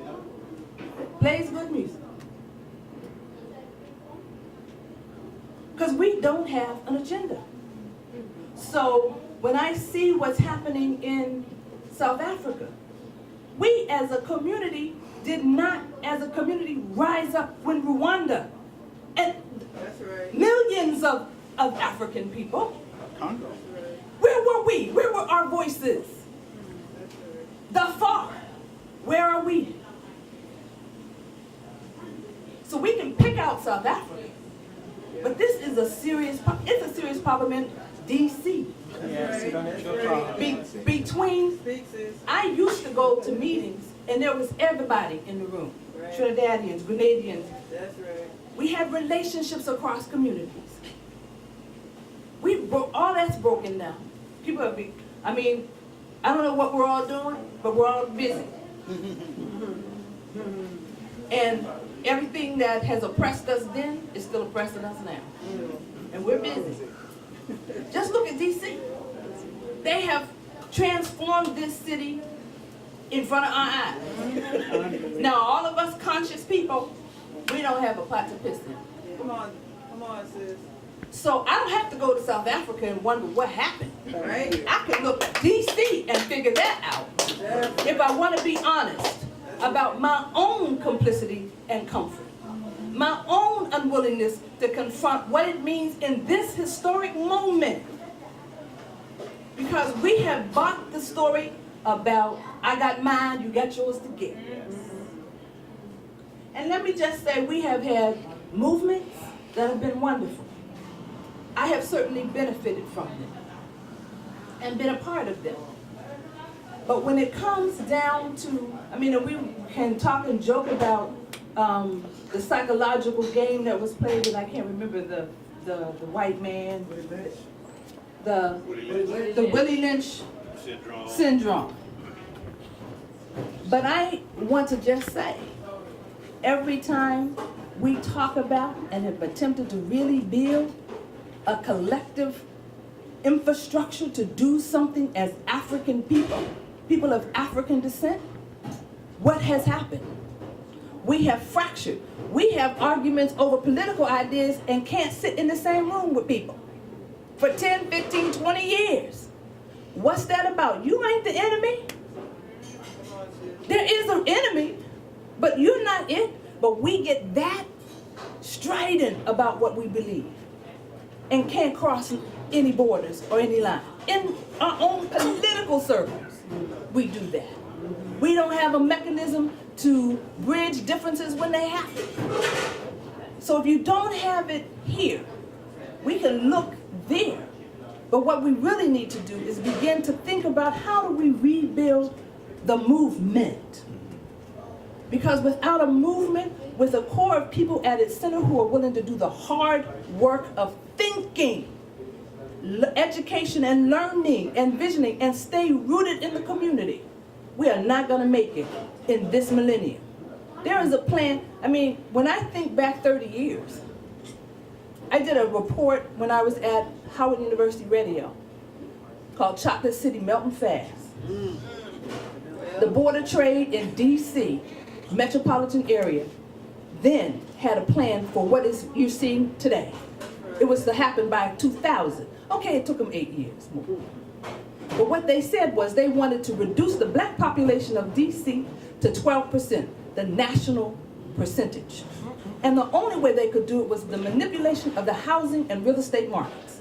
Because black people had bought into the notion that you deserve what you can afford and that you didn't have primary rights as a community. No eminent domain, no holding on to the cultural symbols of our community, and that they could wipe us out. I did the story. They denied there was such a document. A brother who was the janitor brought it to the Howard University radio station and gave it to them. Because we were then talking to the folks who were the janitors. They were a part of the movement. That's right. We talked in a way that everyday people could see their role. That's right. When the Kissinger memorandum came out, the way we got it, a taxi driver, a State Department person left it in a taxi, and they took it to Trans-Africa. I can tell you who did what, the unseen, untalked about folks. That's right. But we have forgotten that the primary thing we have to do is build a movement and be willing to be the intellectual heads of the movement and to solve this question of how we fracture over class in our own community and how we hold each other accountable.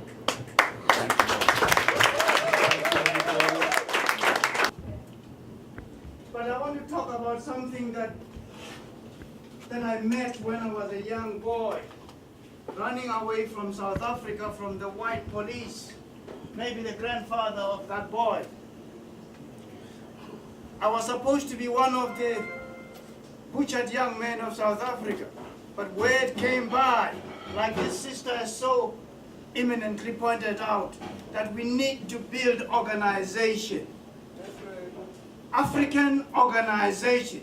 And when I say African organization, I'm referring also to African American, because before they were African American, they were African. That's right. That's right. In the Atlantic Ocean,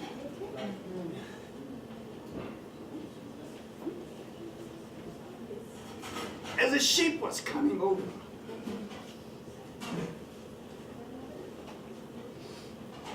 many did not want to come. They jumped. But in South Africa, killing or shooting or castrating a black man wasn't something to write home about. It was a run-of-the-mill. But to push the date further, in the 1980s, ANC still had the audacity that there are good white people. I'm talking about your educated lawyers.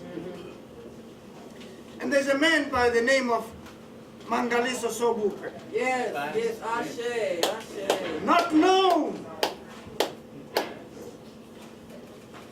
not written about. That's right.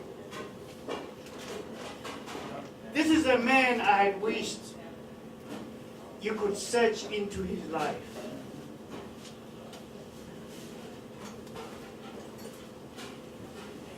He died poisoned by the South African white government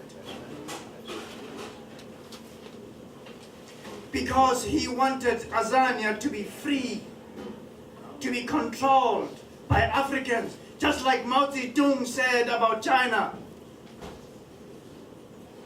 That China has too many children. Chinese women were bearing too many Chinese.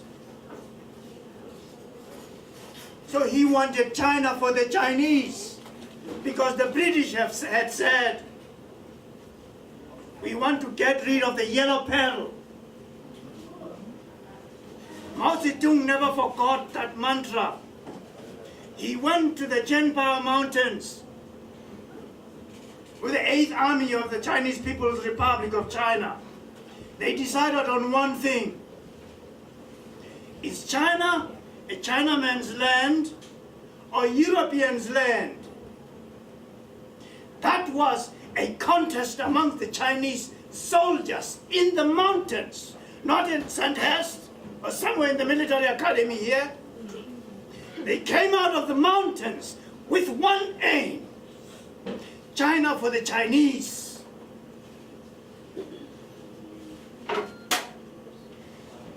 There was Chiang Kai-shek. Does anybody know who Chiang Kai-shek is? Yes, yes, yes. He was a Democrat of the Chinese. They wanted his head on the barrel of the Chinese howitzer. He fled to Formosa. That's where you have the little Formosa, China. They want to be recognized as it. But China stands tall. These are the deeds of Mao Zedong when he was alive. He said, before I die, I got to see China united and ruling Chinese and Chinese land. This he fulfilled. Now back to African leaders. My hero,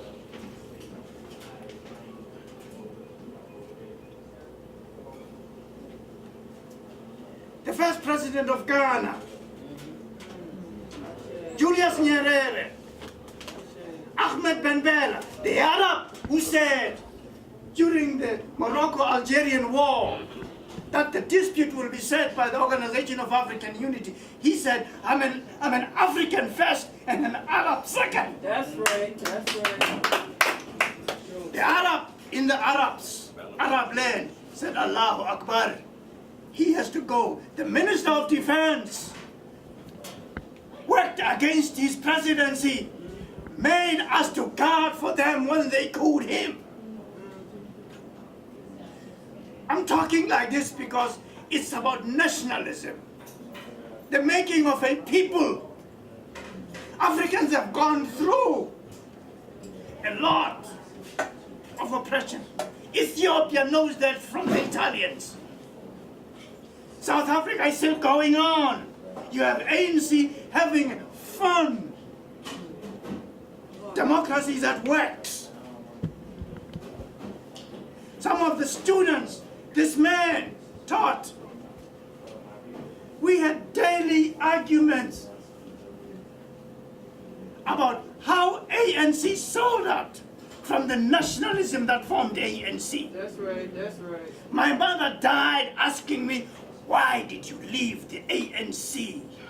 Oliver Tambo, the founding president of ANC, was in my town. He used to come to my mother to pick up money to travel within South Africa. He didn't get Jewish money, but ANC acceded to the money of the Jews.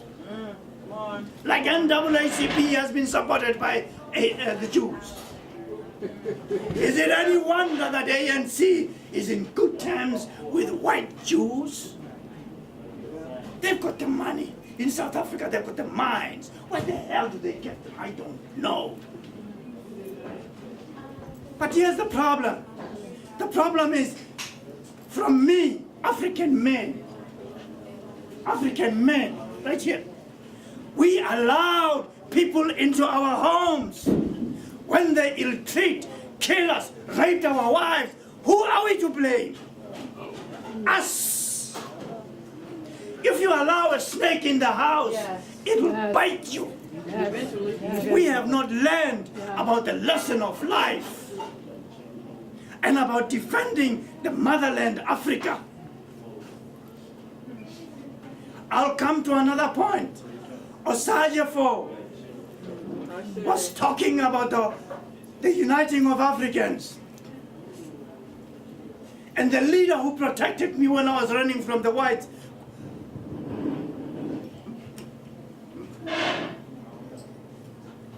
Nyerere, a man who took millions of African refugees from the southern Africa, Mozambique, Azania, Angola, you name it, he took them, never got United Nations money. That's right. Talk about it. Talk about it. That's right. That's You have America here having the audacity that we have to give them aid. Right. Look, we were living on what Tanzanians had. Nyerere never for once came over here to ask for hand-me-out, to take care of his own people. That's right. He took them all, formulated the rules of the independence of Mozambique, Angola. What about South Africa? ANC went to Zambia. They formed the conventional force. You know what a conventional force is? It's the strategy of Western way of fighting war. I don't know if there is a book to fight war. If I know you're going to hit me down, you think I'm going to come in front of you? I'm going to wait until you're asleep and I'll punch you. That's fighting a war. If I have a war with one person, and about country, it becomes much bigger and larger. Africans have not, I don't know what the English word is. In my language we say Musa walefasi, where you defend your land. Nyerere, in reply to, however, the president of Ghana, he was saying, why is Kwame Nkrumah so much in a hurry to unite? Well, what's driving him? At the same time in Nigeria, Tafawa Balewa was saying, you're saying all these pronouncements because you want to be the president of the Organization of African Union. What is wrong with an African being the head of it? You see, a basic flaw amongst us African men, when we have to make something mature, something that stands on its own merits, defense of land and our people,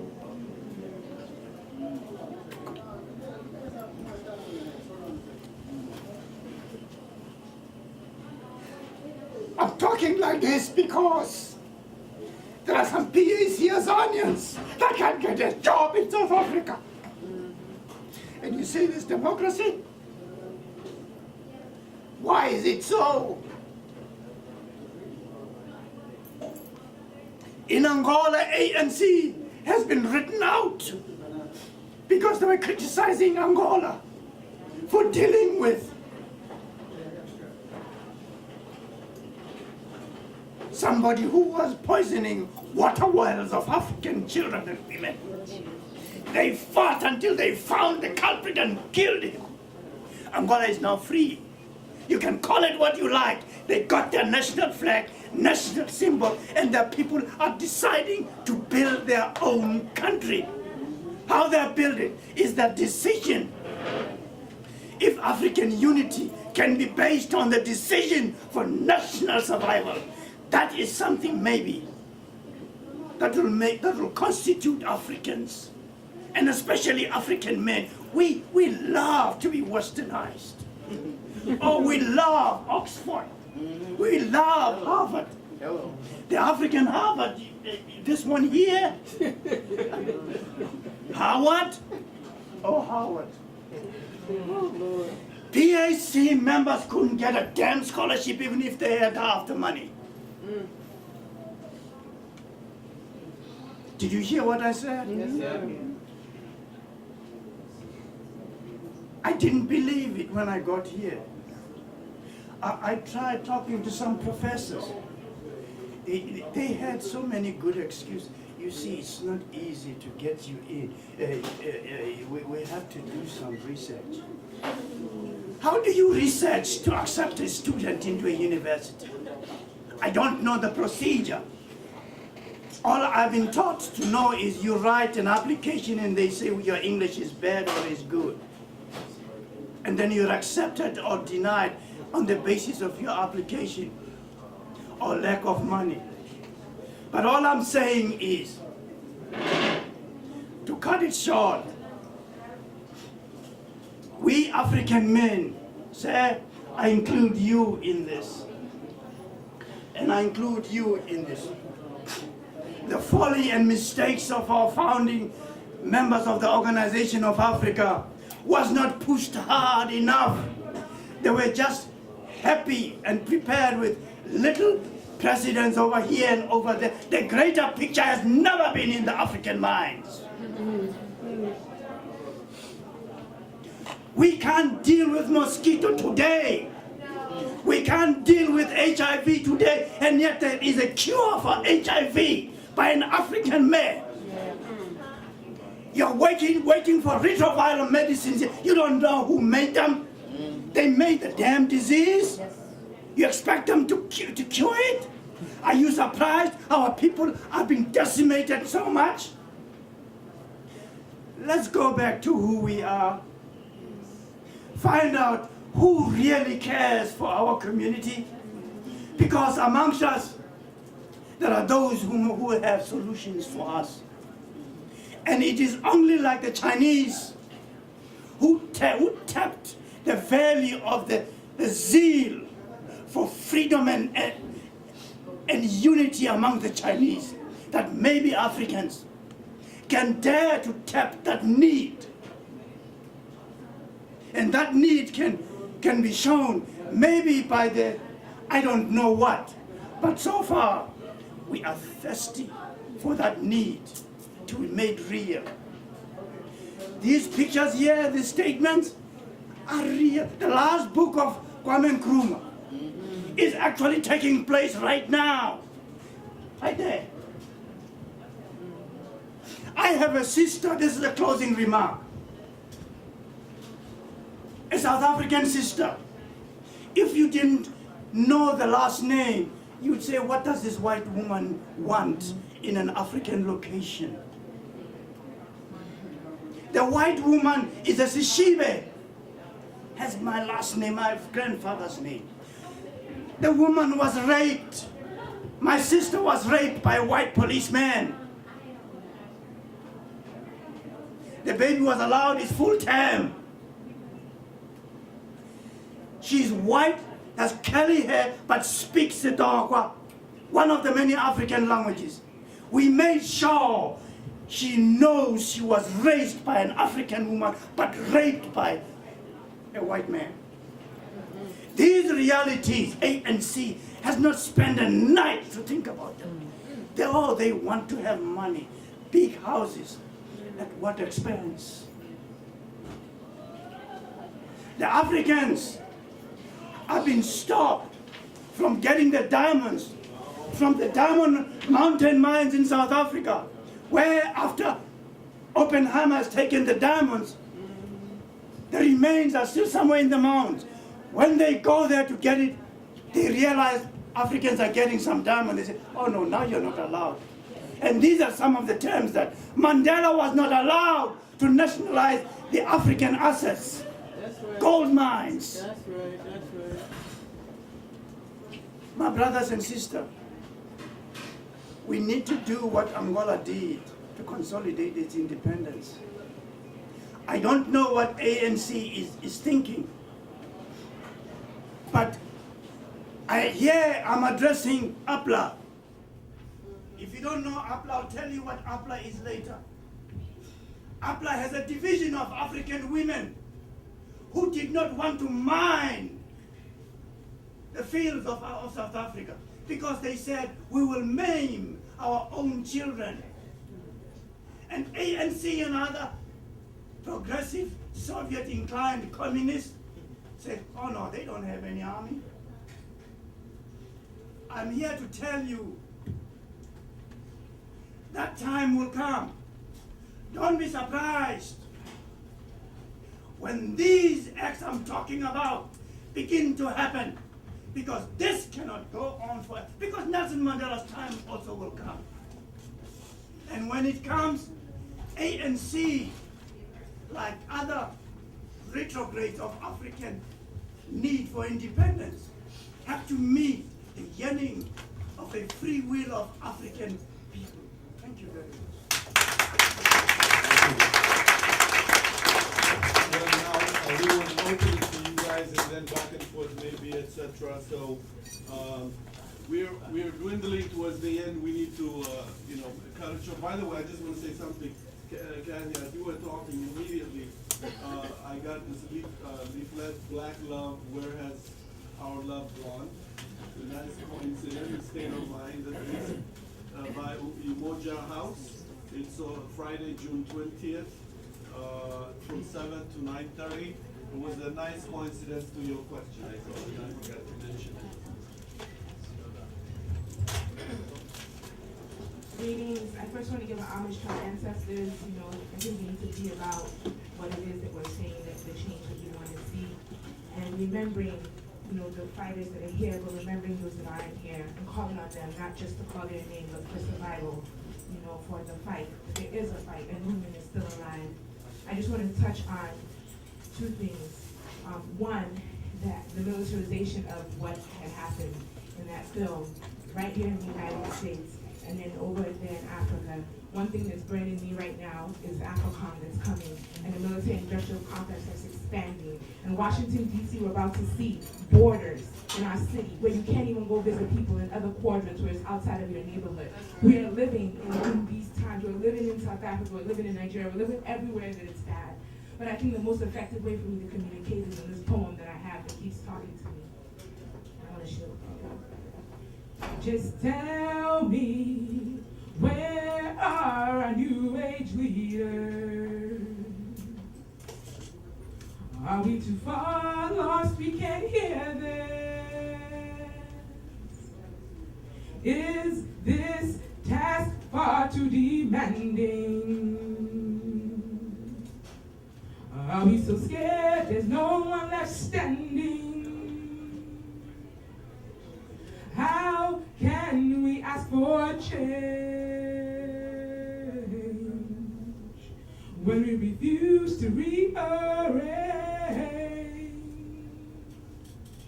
When we refuse to rearrange?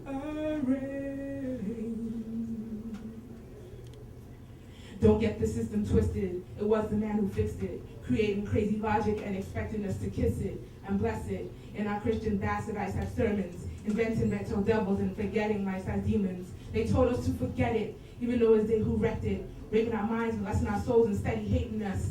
And 500 years down the road, they ask us, what's the fuss? We know just what's expected, and yet we still just let it. Closing our eyes and drowning our minds in dollar bill green signs. Center and dumb, infected and overlooking the signs of times.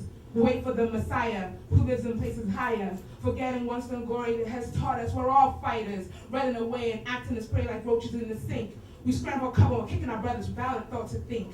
We have no rights of passage, and yes, we're still in bondage. Trapped by the tube and scared to be nude and fear of what we'll see. Looking around and tumbling down, is this our destiny? I ask a simple question, I wait for resurrection. The time has passed the hours when we're taking bashful showers, timid and weak, conservative and meek, in fear of our own light. It's not time to be shy, sanitized, the time has come to fight. And in my conclusion, my only one solution, my purpose is this lesson that is teaching revolution. So if you choose to listen, your steps ahead of this mission is taking us home and back to our throne and forward to break new ground. My last word is to you, the triple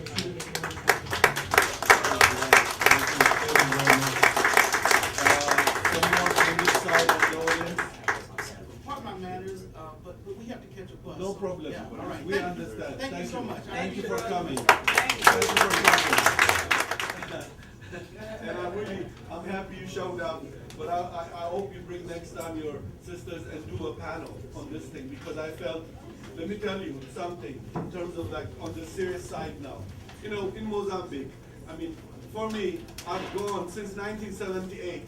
I was pursuing the Zimbabwean revolution and the South African revolution because I wanted to do the definitive movie of these two endings, starting like I had Ivory Coast, Ghana, and Kenya as a sample, as a case of the neo-colonial situation, and then landing into the liberation struggle of Zimbabwe and South Africa.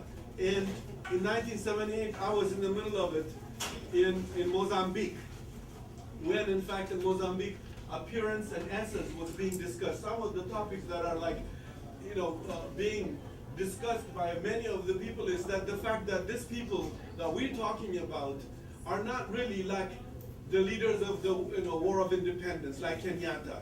Kenyatta is another vocabulary. Kenyatta never claimed this Marxist interrogation of the appearance, the essence, the class struggle, this whole imperialism, etc., was a nationalist movement. But Zimbabwe and South Africa came from class perspective that exploited a great deal of the best of the Pan-African intellectuals. They had a promissory note not to bring an oligarchy class. And so every time I was there, it was an amazing discussion of this whole analysis, introspective analysis. Once they left Mozambique, ZANU and ZAPU, even in Zambia, I interviewed a lot of ZAPU members because they were in two different places. ZANU was in Mozambique, ZAPU was in Zambia.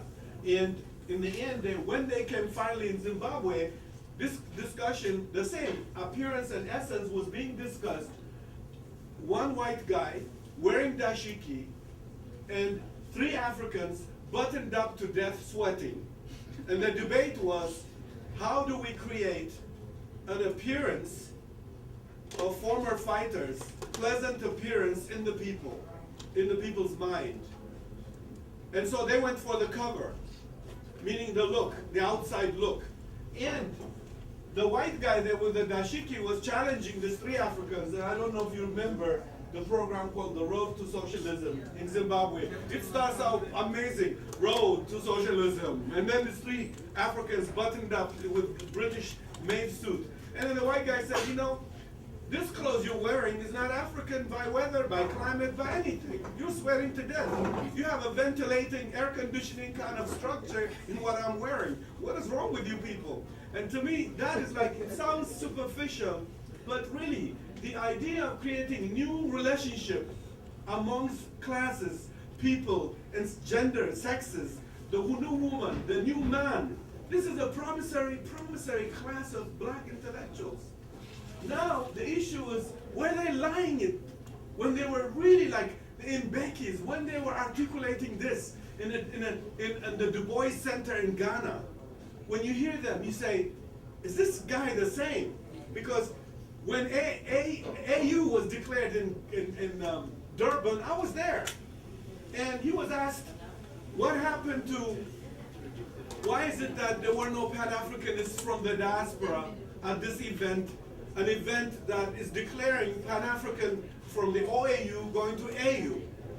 You know, in that transition. There were white guests all over the world, but they were not African diaspora guests. So the journalists who are aware of the historical implication of diaspora and Africans as brainstorms for Pan-Africanism asked them, how come you don't invite African diasporans in such an event? Mbeki says it doesn't concern them. I have the newspaper clips here. And you cannot imagine that's the same Mbeki who came to the fundraising event and bamboozled you out, not what you get first, more. You know, people took more. My film was certainly used, my film was certainly used from here to Canada to Europe as a fundraising instrument. And then to see what's going on there now is an entirely different story. So this is a new trick, by the way. You know, we all agree, but we don't have Kenyatta now. That's what they call, African Americans they call them greasy pork chop Negro. I think, am I right? Pork chop nationalists. Yeah, you can't grab them because they're slippery. And this is a new enemy. Speaks our language, knows our thought system. It's not, you're not fighting white people. These are like, and at the same time, most of them come from missionary school, very dogmatic. You know, Mugabe is a church boy. Okay? You're dealing now with a psychological, social kind of class. It's not like that thing we are usually known to have been fighting. For non-predictive phenomenon. Yes. For me, it's not a new phenomenon. Thank you. It is a very old phenomenon that we keep falling for it in new dress every time it shows up. Right. It's not a new phenomenon. And fundamentally, it's the psychological damage that we have yet to heal. And Fanon said it. Yes, when they're in the circumstance of in the struggle, yes, they mean what they say. It is when they become in the seat of the oppressor, that they have unresolved conflict with inside them first. And then they do the very things that they criticize. And their psychological state, I would be interested to meet Mugabe now. I interviewed him. I mean, and to watch him now is to really see the manifestation of what Fanon was speaking of. Exactly. He has become the very thing he said he hated. Exactly. But that's because he had unresolved stuff. And I will predict that until we begin to deal, all of us, I have known many people that are very close to all of us who have gotten, just let us get a little power over the appearance of power in a supervisory situation with people. Watch how we act. All of a sudden, the very things we hate in our supervisor, we do to people we supervise. Excuse me. So, I mean, I think we have to resolve this unresolved conflict, because when you have experienced oppression, it lives in you. Psychologically, it lives in you. Now, by the way, Kathy is referring to The Pitfalls of Nationalism by Frantz Fanon, and usually that's best-selling in the area here. I just have a quick question, Kathy. Why is it that we are so reluctant to criticize these Afro-Saxons when they behave the way they do? I remember having a conversation once with Josh Williams, who had gone to Zimbabwe to show solidarity with the trade unionists there. Got an email, a phone call from someone who said, quote, "We were working for the white men because we dared to criticize Mugabe." Why is there a reluctance on some Africans, African Americans, and others on their part to criticize what they see in these leaders? Well, let me just say something to provoke this to you. But I just think, Gloria, there's one thing that has not, especially when you take, for example, African American historical struggle. The fact fact that the very power that is divisive is in the living room, in fact the bedroom, it makes it difficult to work out. The whole confusion of black leaders being mediated by outside microphone, mediation, oftentimes end up backfiring.